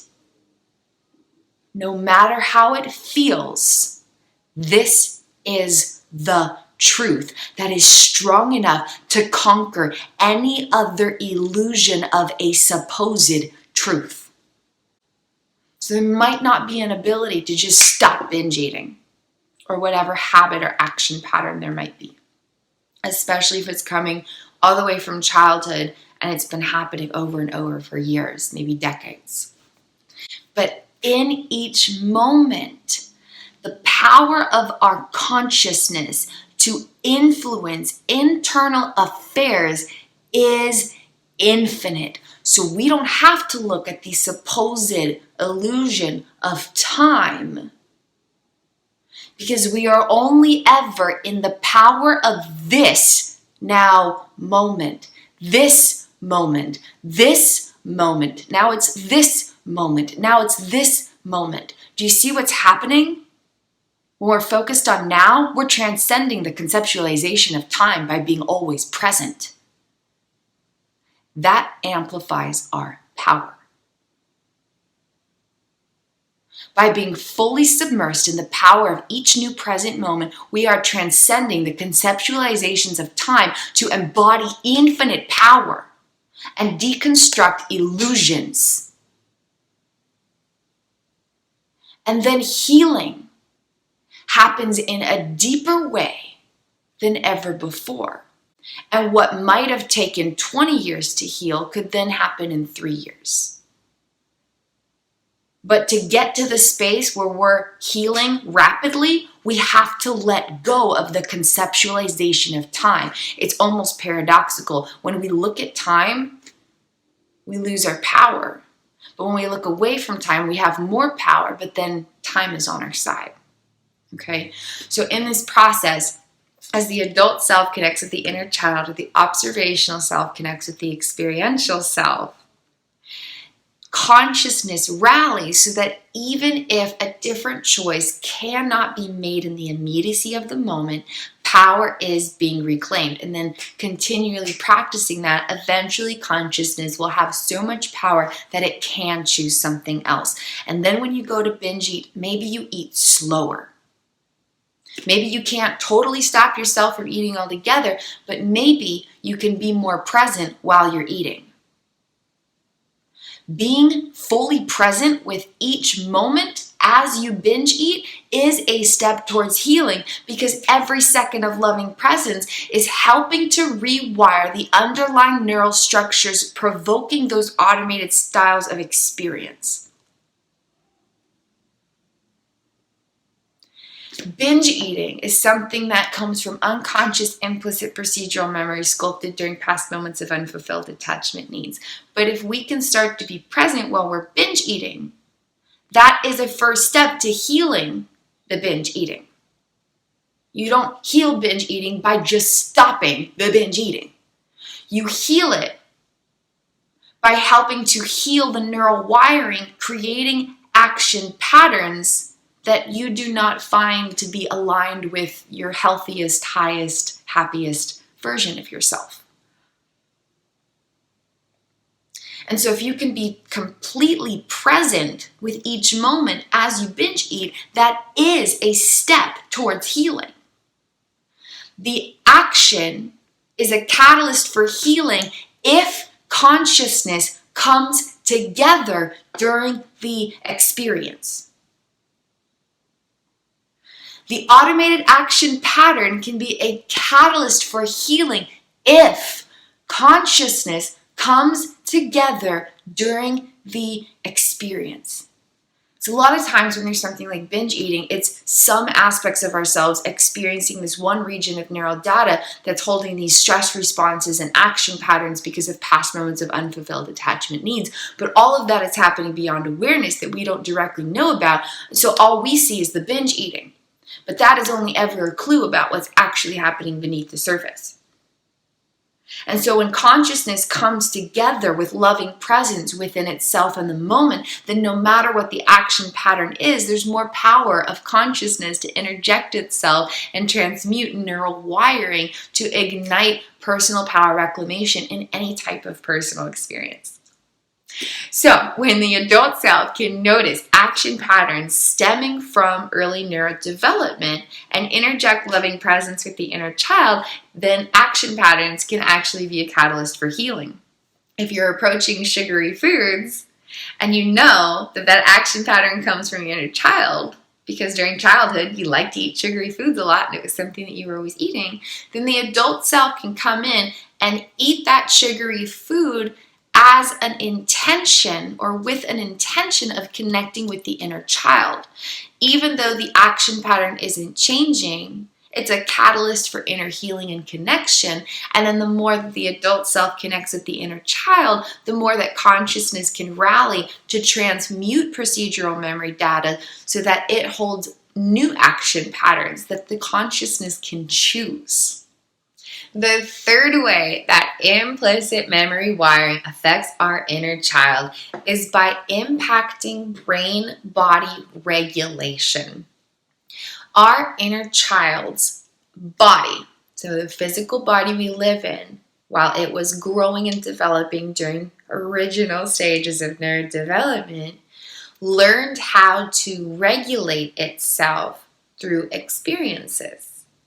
Attachment well-being impacted how experience sculpted our neural wiring, and that created different styles of protocols in our body.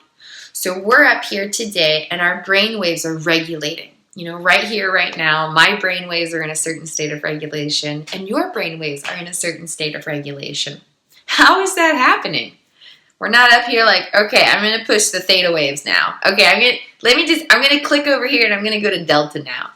We don't push buttons and consciously choose how our brainwaves regulate.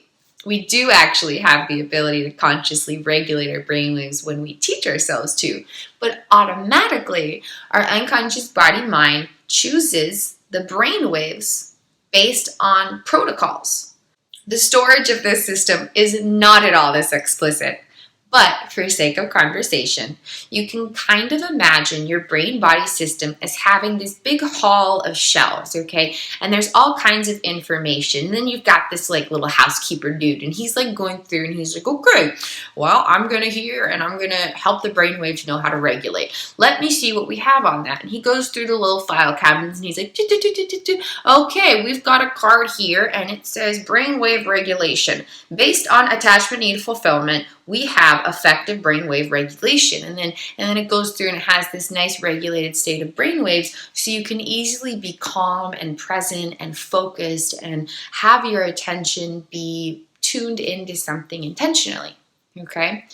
But in another brain, this little housekeeper, very imaginative, this is not actually what's happening in the brain-body system for clarification, but just a way to bring this to life in a fresh way. There's this little housekeeper dude and he's going through this big hall of shelves and all this information. His neural wiring is storing all this energetic intel. And he's going through and he's like, okay, I'm here to help figure out how to regulate the brainwaves. Let's see what we got here. Pull his shelf out. Okay, we've got the associated card, brainwave regulatory protocol. Based on severe unfulfillment of attachment needs during past experiences, we experience profound brainwave dysregulation. And the brainwaves might be in a really low energy state where you basically feel like you're daydreaming and sleepwalking and you have all this inner reality happening, but you cannot connect with external reality. Or there's really high brainwave dysregulation and then everything's like super racing and super fast and there's like so many thoughts going on and like you're like in a manic state almost and like everything's like really anxiety provoking and like everything's happening so fast and it feels like this is the pace at which your brain is talking to yourself. Like everything's happening so fast inside, like there's so much happening, like you can't even like think on one thought because then there's like 20 other thousand thoughts going on. All of that is impacted by our state of brainwave activity.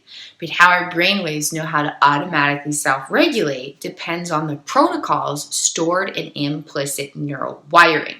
And that sculpting is completely, profoundly, and expansively dependent on attachment well-being. Brain hemispheric balance is another example. How does our left brain know how to sustain communicative connectivity with our right brain? Okay, neuroscientifically, they're talking through the corpus callosum, this bundle of nerve fibers in the center of our brain that connect the two hemispheres. But what regulates that communication? If the corpus callosum is how they communicate, how does the brain know how to use the pathways that exist? So we've got these two brain hemispheres. How does this one know to use the corpus callosum to talk to this brain hemisphere and vice versa?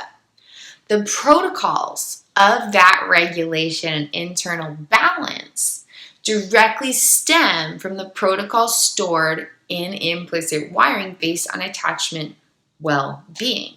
And so when there's a whole bunch of years with a whole bunch of unfulfilled attachment needs, then the two brain hemispheres might not be very good at communicating with one another.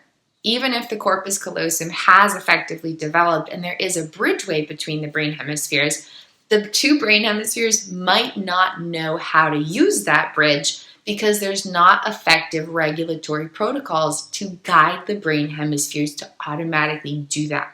How the prefrontal cortex engages, how all the different nervous systems engage, the central nervous system, autonomic nervous system, somatic nervous system, the endocrine system, all the different systems, how our respiration knows how to go.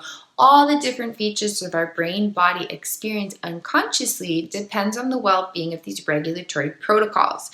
And that directly correlates with implicit neural wiring, especially implicit procedural memories. They carry these protocols, these action patterns of internal activity based on attachment well-being.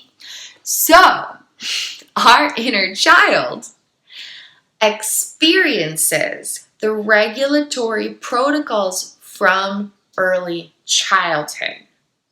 So we're up here as our adult self, And we might have access to regulatory protocols from more updated information. But there's a whole bunch of stuff going on inside of us. We're not just this one super simple person experiencing this one super simple moment. The human experience is far too miraculously complex to ever be limited in such a way. Instead, there's an infinite amount of miracles simultaneously occurring. And while our adult self is up here within direct perception of our mind, our inner child is actually much more closely affiliated with the unconscious body.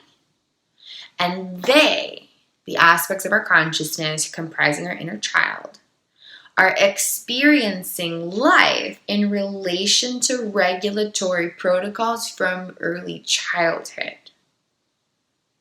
And this may manifest in an infinite myriad of ways, affecting life in really subtle ways, not affecting life at all, or affecting life in very dramatic and profound ways, just depending on the infinite variables creating personal experience. For example, as a present-day adult self, you're navigating through life and you're smelling roses in a garden, for example. Who you are today knows, logically, I am a tall person, I am a big person, I am a grown person, I am an adult, I am a powerful, large being, right? You understand that you have the power of an adult, okay? The inner child doesn't necessarily know that, okay? The inner child doesn't necessarily know that you're a big, strong, grown adult and you have like a whole bunch of power because you're like a grown adult. The inner child might not be connected with that truth or that reality. So then a little bee comes buzzing up to this person smelling a flower. In that moment, the adult self knows, logically, I'm a big, tall person. This bee is like the size of my thumbnail. It's minuscule. It's nothing. It's a teeny bug. I'm not afraid of it. I'm a grown adult. Like, are you kidding me? It's a little bee. What can it do? Like, you know, I'm not scared of bees. But meanwhile, the inner child's like, oh my God, it's a bee. What if it stings me? In that moment, there might be a reaction of fear, but it's not necessarily coming from the adult self. It might be coming from the inner child and affecting different styles of regulation. Your heart might start racing. You might start dripping sweat. You're so terrified of this bee, and you don't even necessarily know why you're experiencing this. It's all happening automatically and unconsciously. You might consciously even observe, like, why am I so afraid? I shouldn't feel this afraid. It's just a little bee. I'm here, I'm okay, but I'm also feeling this heart racing and this sweat dripping down my body. It's because of regulatory protocols affected by implicit wiring, sculpted in relation to attachment well-being. And that energetic information might be first-handedly experienced by the inner child. If the inner child got stung by a bee when they were very young, then seeing the bee activates their implicit data, not implicit data from adulthood. And then that implicit data is affecting brain-body regulation and different styles of emotional sensations and action patterns. And that is covertly impacting present experience here and now as an adult. But the direct experience of all of that is actually coming from the inner child who's experiencing neural wiring from that moment when they got stung by a bee as a kid. Even if the adult here and now is like 35 years old. But the adult here and now will not necessarily know that the inner child is experiencing this energetic information firsthand, or that these automatic reactions are coming from neural wiring sculpted during that past moment many years ago. So our inner child experiences regulatory protocols in relation to early stages of neurodevelopment. When the inner child engages independently as its own state of consciousness, then brain-body regulation will revert to early stages of neurodevelopment, and there may be experiences of age regression. For example, early stages of neurodevelopment, all experiences come from the right brain hemisphere, while the left brain is gradually developing. During this time, the brain-body system hasn't fully learned to self-regulate. So there's chronic bouts of dysregulation as the brain and the body continue learning to absorb and create these protocols to sustain regulation while moving forward. So when a child's state of consciousness engages independently, or when our inner child is being experienced without connectivity to other self aspects, then styles of brain-body regulation directly stem from those stages of early neurodevelopment. I discussed this concept in relation to age regression, especially experienced in unicorders, or unique order of wiring within the neurobiological social engagement system, in previous thesis statements, so please do feel free to explore that. But no matter who we are or where we are at in our personal healing journey, there are aspects of ourself who are our inner child, and their instinctive experiences of life stem from neural wiring from early neurodevelopment or early stages of childhood. And there's regulatory protocols regarding brain-body activity that are different than the regulatory protocols of brain-body activity linked with our present-day adult self. And attuning with these hidden subconscious realities profoundly expands personal power along any type of journey. Most importantly, our inner child experiences implicit memory wiring sculpted during early childhood or stages of early neurodevelopment. So even as our present-day adult self, we may experience emotional sensations, feelings, action patterns, urges, impulses, automated habits, or various styles of dysregulation in our brain hemispheres, our brain waves, our nervous systems, etc., or even our hormones and neurotransmitters that are directly linked with our inner child, or the hidden realities of the unconscious body-mind, where neural wiring sculpted during early childhood, especially the first 15 years of life, has created the foundation of our neurobiological applications of consciousness, or our neurobiological social engagement system, and is constantly impacting our navigation and regulation beyond awareness as we maneuver life's unfoldings. Because our inner child is at the foundation of all that we are within this human experience as divine consciousness, understanding hidden realities of our inner child helps us understand everything about who we are today, from struggles and strengths to preferences and priorities. Our inner child is directly experiencing all this neural wiring that created the foundation from which all other neural wiring developed. And all of that energetic information determines how we navigate who we are and how this self-sense moves through various elements of reality. Whether the conscious mind can ever access the information or not, the unconscious body-mind remembers every emotional sensation, every action pattern, and every style of regulation from every year of life, all the way back to infancy.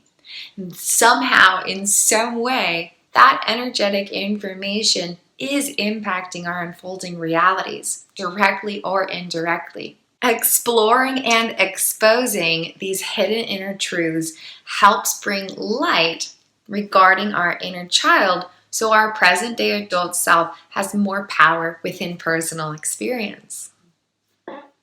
One fascinating way to explore these hidden subconscious realities is to consciously explore whether automated styles of internal emotions, feelings, and sensations and instinctive styles of action patterns or approach avoidance tendencies or decision-making tendencies are the same when you're around family members or other people you've known since early childhood who have a family-like vibe to them, versus when you're by yourself or with present-day peers.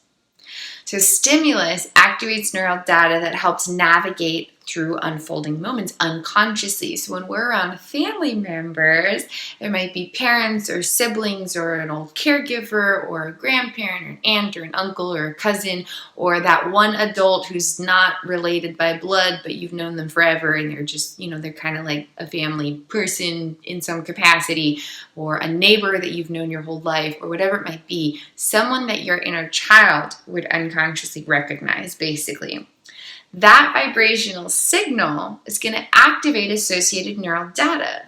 So if you spend one whole day with family members, every nanosecond is activating neural data at the foundation of neurobiological applications of consciousness, or the neurobiological social engagement system.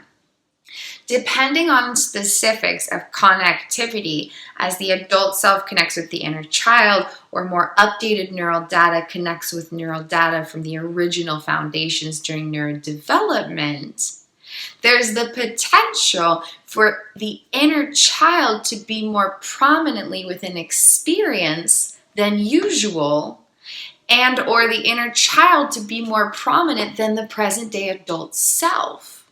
So while we spend time around family or anyone with that kind of energetic vibration within the stimulus of those interactions, basically, something that's going to activate data from childhood more so than more recent updated neural intel. For example, if you're around a sibling and you've known them their whole life or your whole life, then there's neural data being activated from the very core of neural structures when you were 1-year-old, 2-year-old, 3-year-old, 4-year-old, 5-year-old, 6-year-old, 7-year-old. Because memories are all about association and they're all about navigating unfoldings. And so when you see that sibling, the vibrational signal is activating associated data, and that's reaching all the way back into the core foundations of the neural data where your inner child is. Okay? And then the unconscious body-mind is pulling its data from that region more so than other regions, okay? So interacting with different people activates different regions of the neurobiological social engagement system. When you're interacting with a family member or someone with that type of vibration where you've known them most or all of your lives, then it's going to activate older neural intel from earlier stages of neurodevelopment, which engages more of your inner child into the present moment of experience. Okay, and there can be a lot of really fascinating occurrences with this unfolding. And the longer you spend around these people, the more activations there will be. If you're around family for 5 minutes, your inner child isn't going to be super pushed to the front or anything. But if you spend a whole day with family members, every nanosecond is activating older neural intel. By the end of the day, for sure, your inner child's going to be super present. And it's about bringing awareness to these hidden subconscious realities so our inner child isn't stranded in this experience without connectivity to the present day adult self. For example, if you're around family members and you're experiencing more sensations or emotions than usual, this could reveal unconscious activation of implicit emotional memories from childhood, where the inner child is first-handedly experiencing neural projections of the original emotions felt during past experiences. And or there might be brain hemispheric imbalance where the right brain is contributing more to the experience with a bunch of emotional sensations without complete connectivity to the left brain to provide some balance to those feelings and kind of provide context and equilibrium to those sensations. Implicit emotional memories, unconscious memories, are tricky. Our inner child is not necessarily experiencing the autobiographical particulars around the emotional sensations. Okay, so for example, if there was a time you were forgotten at a bus stop, that might have created an emotional sensation of fear or loneliness or panic or feeling like you're not worthy or you're not important or you don't matter. There might have been emotional sensations, okay? The autobiographical aspect of that memory is that you were left at a bus stop, but that's an explicit memory. That's not an implicit memory. The implicit emotional memory would just be the emotional sensations, just the feeling of being abandoned, just the feeling of being stuck and trapped, just the feeling of loneliness or sadness or anger or frustration or like you don't matter or you're not important or you're not seen or you're not loved or you're not protected. Just the emotional sensation without context regarding the particulars of the experience. Implicit emotional memories just carry these raw, abstract sensations without linkage regarding the particulars of what created those sensations.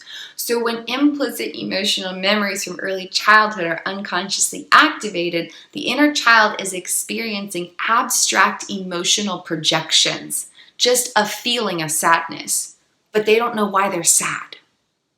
And that's how they're experiencing automated styles of neurobiological activity. So the adult self might be like, I don't know why I'm feeling this way right now.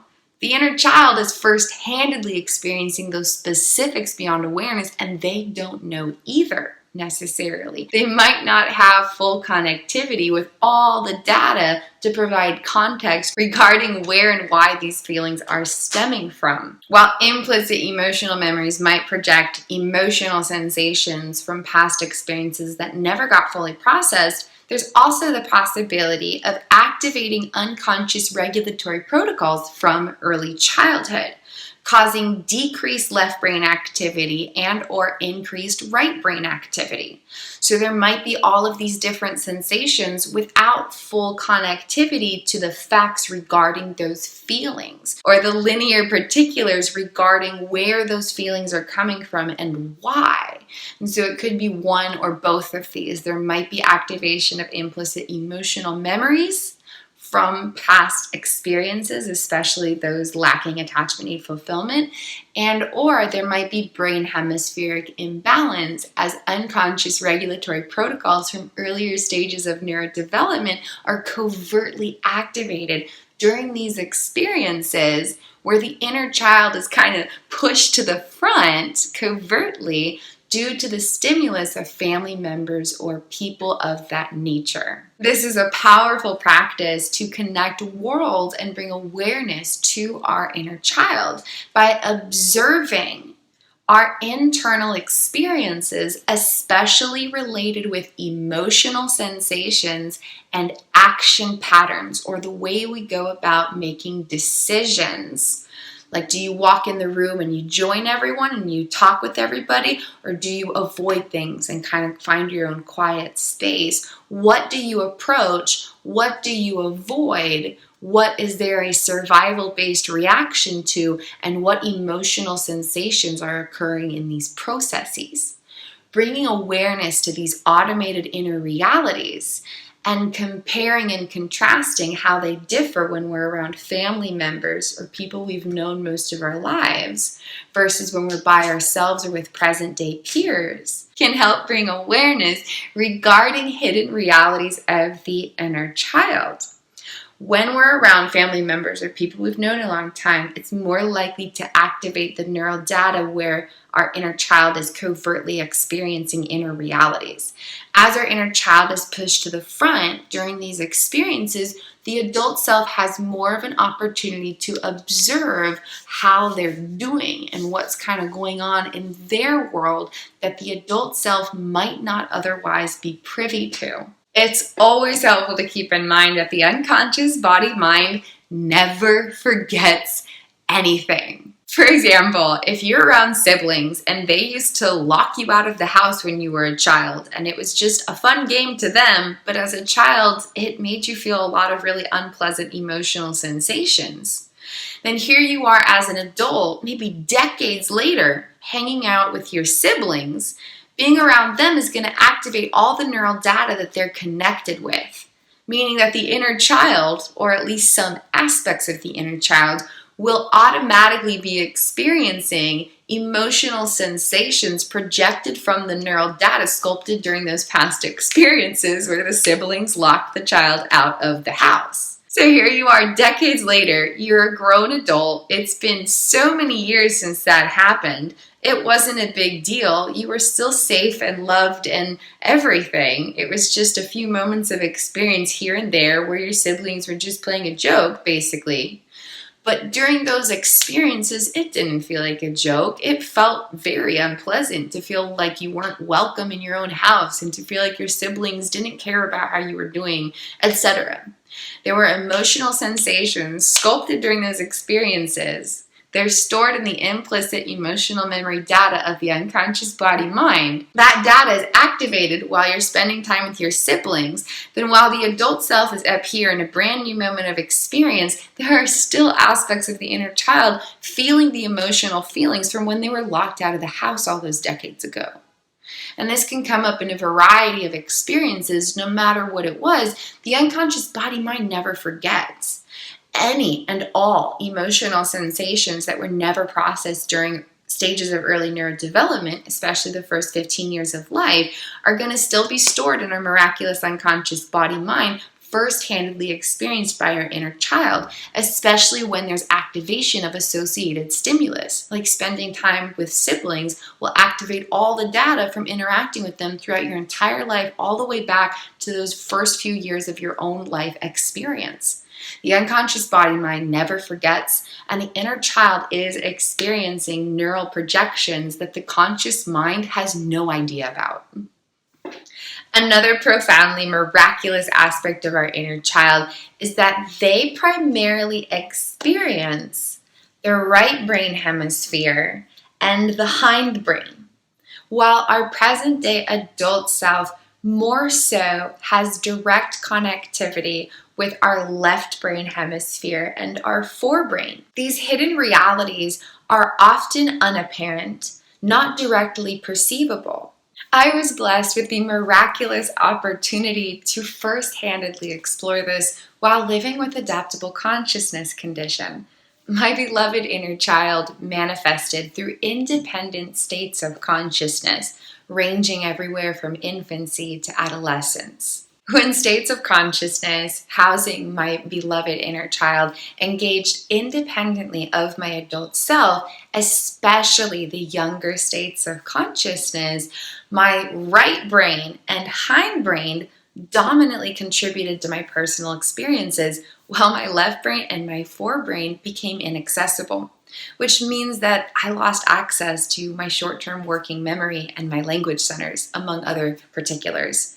So even though this created challenges in everyday life, it provided me with such a miraculous opportunity to explore the neurobiological structures of our inner child. When we're young, our right brain hemisphere and our hindbrain are the first that start developing. And then as we grow into the uniquely individualized sense of self that we are later in life, as that process gradually begins, the left brain hemisphere gradually grows and the forebrain learns to be active and engaged. But before that happens, everything's occurring in the hindbrain and the right brain. So you can kind of think of that as like the original structures, and that is part of the reason our inner child especially experiences those regions of our neurobiological applications. Keeping these hidden subconscious realities in mind while navigating our everyday life can actually really amplify our opportunities to connect with our inner child. Okay, so if our inner child experiences our right brain hemisphere and our hindbrain primarily, dominantly, and particularly throughout unfolding moments, then, for example, when we are having a visual sensation that's super satisfying, we're directly connecting with our inner child because that experience is especially being processed in our right brain hemisphere. So for example, if you're admiring an art piece or something of the like, whether it's a painting or a web design kind of thing, or like a three-dimensional video that has all these trippy effects or whatever it might be, or even if you're looking at beautiful clouds in the sky, if you are witnessing a visual sensation that's super satisfying and you're just looking at it and you're lost in it and you're like, this is just beautiful and awesome. Maybe you get a little hypnotized by it. If you are experiencing a pleasurable visual sensation, you are directly connecting with your inner child. Satisfying tactile sensations also connect worlds with the inner child. For example, if you're touching something soft like rose petals or you're petting your cat at home, if you're having any kind of enjoyable tactile sensation on any part of your skin, you might be sticking your feet in some cold water or some slimy mud. When you're having a satisfying and enjoyable form of tactile sensation on your skin, you are connecting with your inner child, because tactile sensations are especially processed through the right brain hemisphere, which is the dominant region of neurobiological structures that a significant portion of our inner child instinctively experiences. If you have a feather and you gently trace it over your face, or you give yourself gentle tickles and have your fingernails gently caress your skin, if you do different things like this where you're having an enjoyable tactile sensation, you have flower petals and you gently move them through your fingers, you spend time petting your cat or your dog at home, you wiggle your toes in some grass or some mud, anytime the skin is positively engaging with the sensation, we are directly connecting with our inner child in a healing capacity by helping them enjoy and appreciate different elements of life.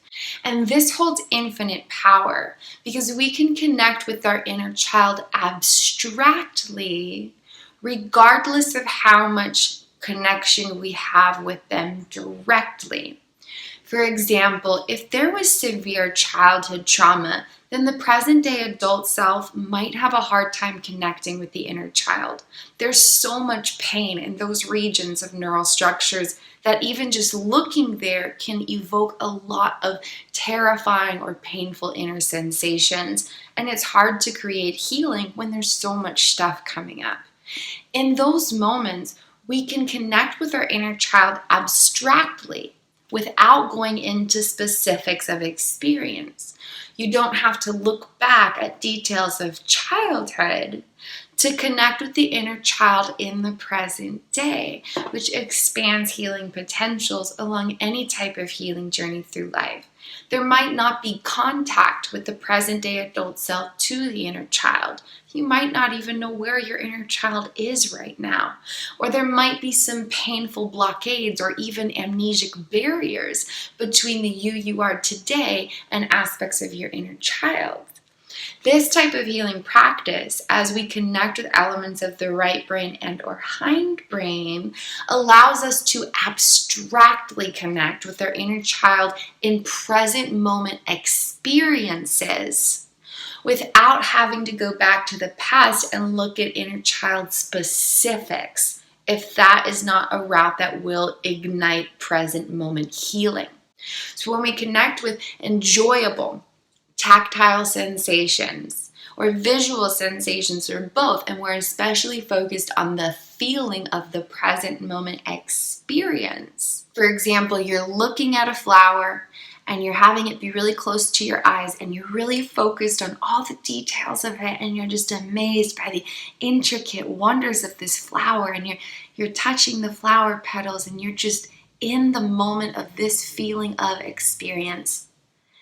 Tactile, visual, feeling of experience. In this moment, the right brain hemisphere is experiencing healing. Therefore, our inner child is experiencing healing.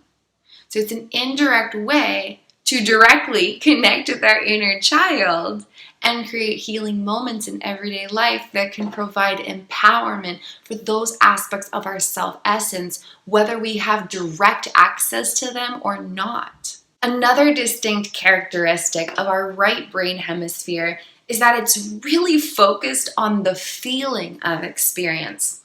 The left brain hemisphere cares about the facts of experience, what the purpose is, why we're doing what we're doing.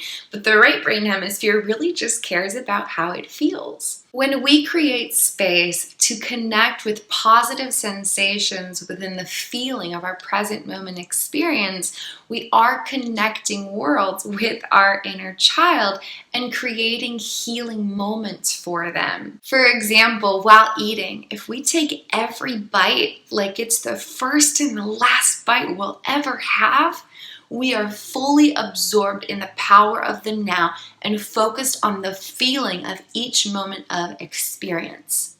In that process, we are connecting with our inner child in a way that can help them feel healed and restored and liberated. Automatically, while moving through moments, we might be eating and it's just another bite of another meal. That's the fact of experience, though. When we can let that go and playfully explore every bite like we've never seen a bite of food before and eat it with the enjoyment as if it's the last bite we'll ever get to have, we are powerfully connecting with the feeling of each moment like it's brand new. And that process can create healing within our neural structures and help liberate our inner child. The more we use our imagination in this process, the more we can lovingly connect with our inner child. It takes a little bit of practice for the adult self to be vulnerable within itself enough to have the open heart to experience the fullness of this type of practice. Okay, when you pick up a bite of food, your heart has to be so powerfully, profoundly wide open to marvel at it like you've never seen food before. And to have this playful curiosity, like you are a child seeing the world for the first time through fresh eyes. Like, look at all the shapes and the colors and the designs. And you know, I'm imaginatively holding a spoonful of food up. I'm not scraping my hand, just to clarify this. I'm imaginatively holding a spoonful of fruit up to my mouth. Okay, you're looking at your zucchini and you're looking at the carrots and whatever it is in this spoonful of food. Like, look at all the textures and the shapes and the colors, and like this stuff just grows out of the ground and then like it goes into like a dish, and now like I'm here about to eat it so I can nourish my body. Like, this is a miracle. And then you eat the bite of food and you're like, oh my God, the taste and the textures, like there's so much happening right here. Like my tongue is sending all these signals to my brain, and like this living food that like grew from the ground is now nourishing my body. And there's like the way this thing tastes different from this part of the meal, and the way that this part has a different texture from this part. Like, this is amazing. When we open our heart and fully submerge ourselves into the feeling of present moment experience in this way, we are profoundly healing and liberating our inner child, even without directly connecting with those aspects of ourselves. For example, we don't have to look back at who we were and what we were doing and what life was like at age 10 to lovingly connect with that aspect of ourselves in this present moment experience. So when we're focused on the feeling of present moment experience, just fully submersed in the power of each now moment like it's brand new, and it's a moment that will never happen again, which makes it really special to share with your inner being, we are creating healing for our right brain hemisphere and for aspects of our inner child. I'd like to clarify here that as we focus on the present moment feeling of experience, it only creates healing for our inner child when it's the feeling of present moment experience in its purest form. Okay, a lot of times, the present day adult self is trying to enjoy the feeling of experience by escaping aspects of the self. Okay, and that is very different from focusing on the feeling of experience in its purest form to connect with the inner child. I want to just clarify this. It's very important that we understand the difference between these types of experience and how it impacts our inner being. Oftentimes, the present day adult self will try enjoying the feeling of experience by escaping aspects of the self. For example, if you go out drinking, you might be thoroughly enjoying the feeling of present moment experience, but you're not fully connected with all that you are. So it's a form of enjoying the feeling of experience through escapism. You're escaping aspects of yourself rather than connecting with aspects of yourself. So that process will not create healing for the right brain hemisphere or the inner child. In contrast, focusing on the present moment feeling of experience in its purest form might look like seeing a bird fly overhead and just being awestruck and amazed by it.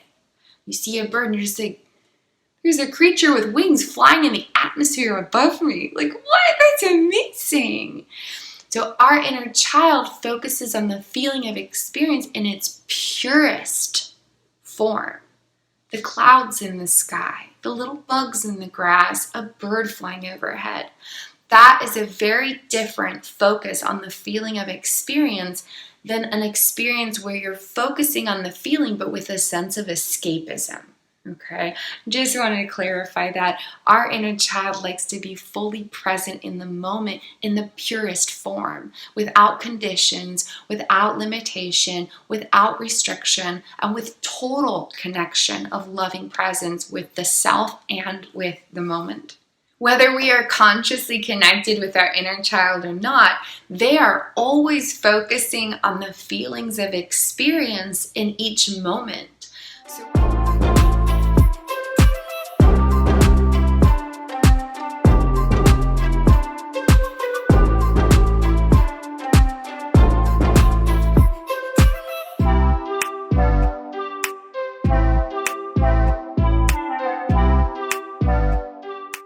So while the adult self is walking from point A to point B, for example, even if they're just focused on whatever it is that they're doing, maybe they're on a really intense phone call or whatever's happening, even if they're focused on what they're doing in the experience, the inner child is in the backdrop like, I feel a breeze on my skin. Oh, look, a bird. I love how big and blue the sky is. That is something that's already happening covertly in the backdrop of our unconsciousness.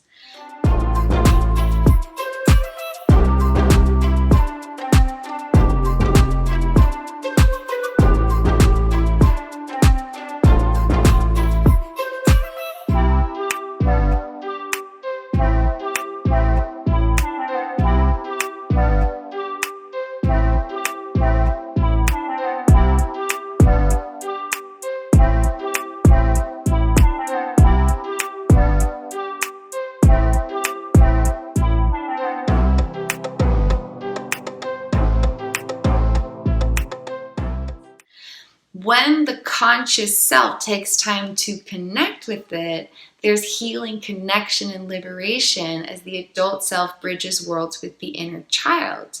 If the adult self is just up here focused on the fact of whatever it is they're doing, they're missing a profound opportunity to connect with their inner child who is experiencing the breeze on the skin, etc., whether the conscious self connects with it or not. So every moment that we can quiet our monkey minds and connect with the feeling of experience, those everyday little moments that we might miss just because we're busy doing whatever it is we're doing, we are creating healing, loving liberation for aspects of our inner child. Our inner child is already experiencing the backdrop of our unconsciousness. When we consciously connect worlds with that in a loving way, we connect with our inner child. When we're experiencing elements of the hindbrain, we're directly linking worlds with the spaces of our neurobiological structures where our inner child or aspects of our miraculous consciousness and self-essence who are experiencing the foundations of our neurobiological structures, we're engaging with the spaces that they primarily inhabit. And so, for example, if we're climbing a tree and we're feeling the different elements of balance and orientation, right? So if you're just standing, like, that's one thing, but when you're climbing a tree, you have to be oriented to where you are in relation to the branches, or you might like hit your head on a branch or something. And then you have to be able to balance because you're no longer on this firm, solid ground. You're tiptoeing on these little branches or whatever it might be. Okay, so the process of balancing and orienting while climbing a tree requires a lot of the hindbrain structures.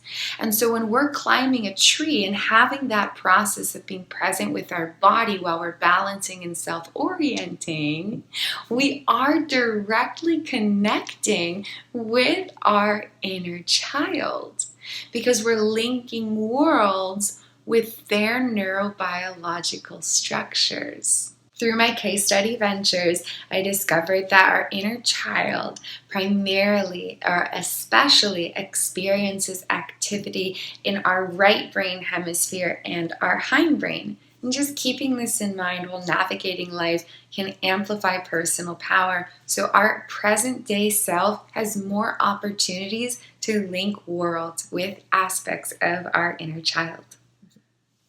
So who is our inner child? From one perspective, our inner child is comprised of an infinite number of subconscious parts or parts of consciousness who primarily experience neurobiological activity of neural data from early childhood.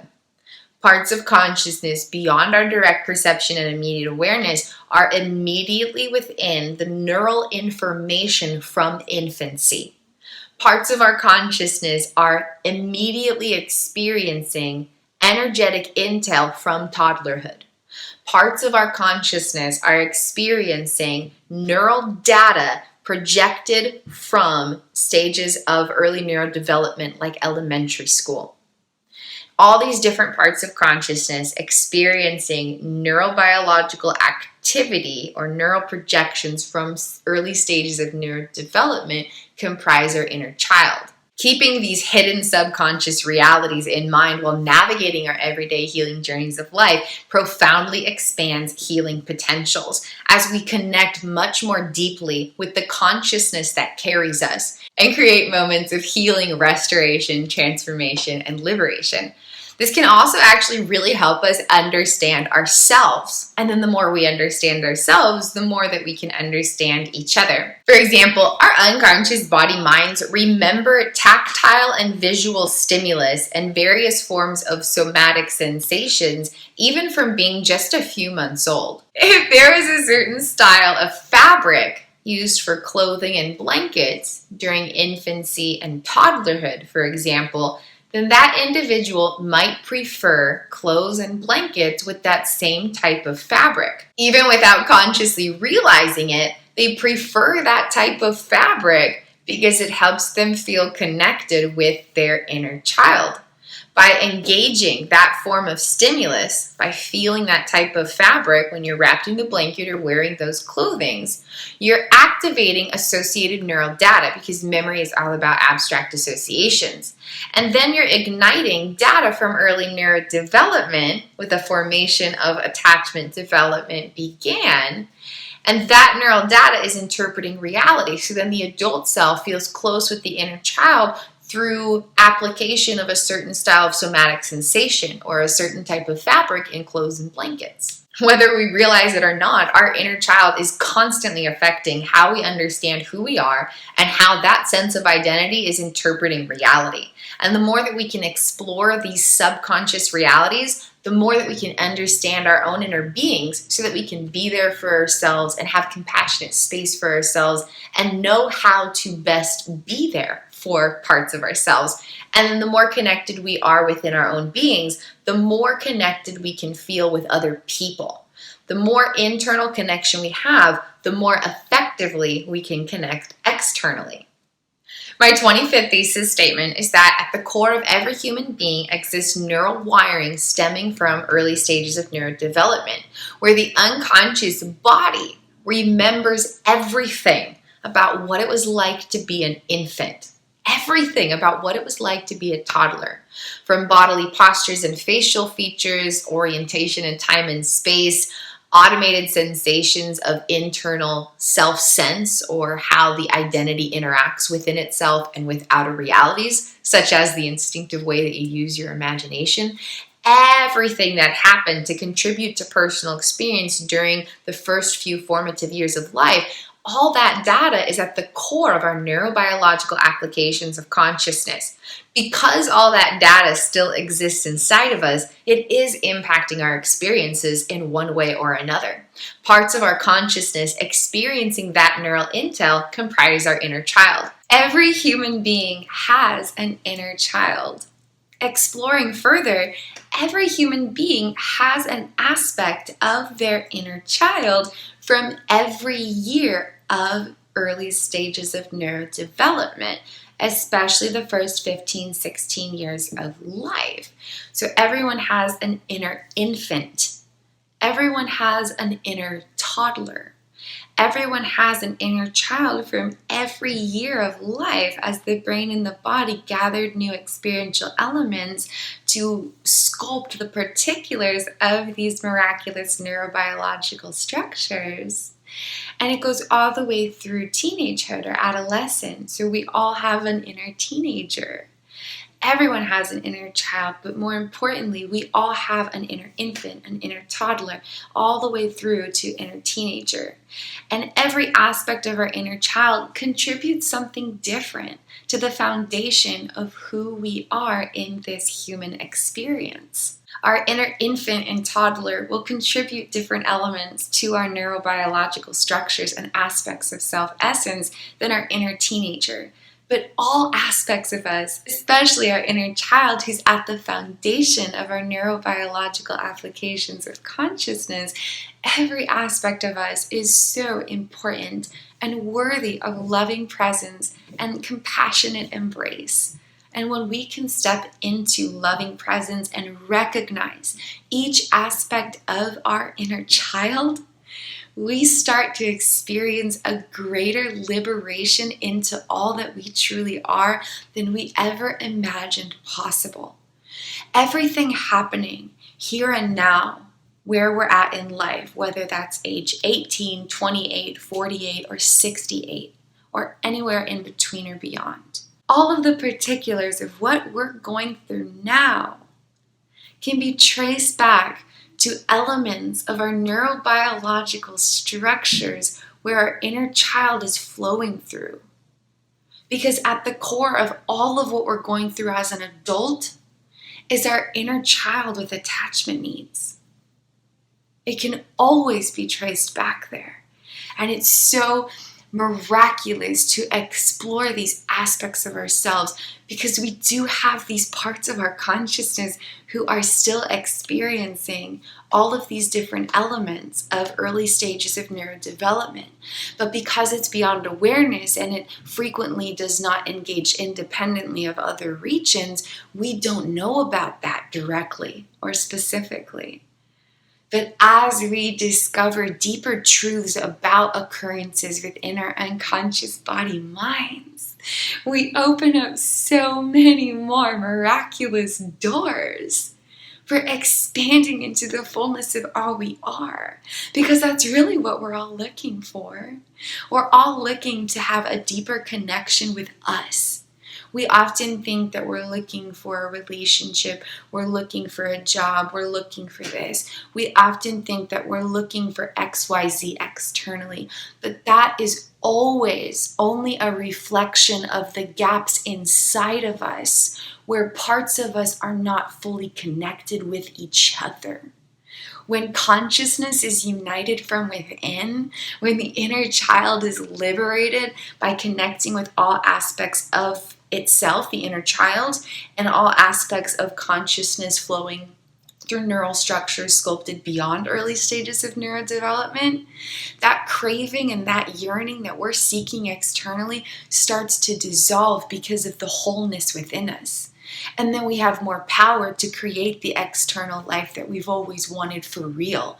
Not the illusion of what we thought we wanted, but the truth of what our heart, soul, body, mind, spirit genuinely desires for the deepest level of happiness imaginable. And it always can just be traced back to our inner child. Those aspects of our consciousness who first existed in this physical human form, who reside at the baseline of everything occurring within us.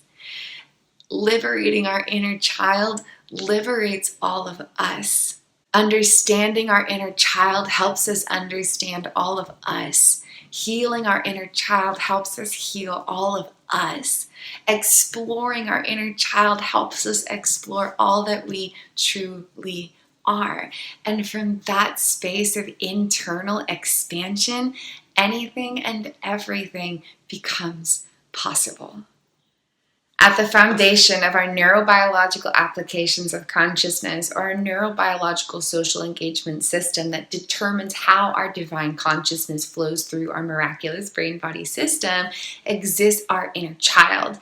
And the neurobiological structures sculpted during original stages of early neurodevelopment affect our unconscious navigation, or automated styles of understanding our identity and personal experience, and unconscious regulation, or all the different factors that play into how our brain-body system flows its miraculous energies. Attuning to these hidden subconscious realities profoundly expands opportunities to amplify the quality of our own personal experience.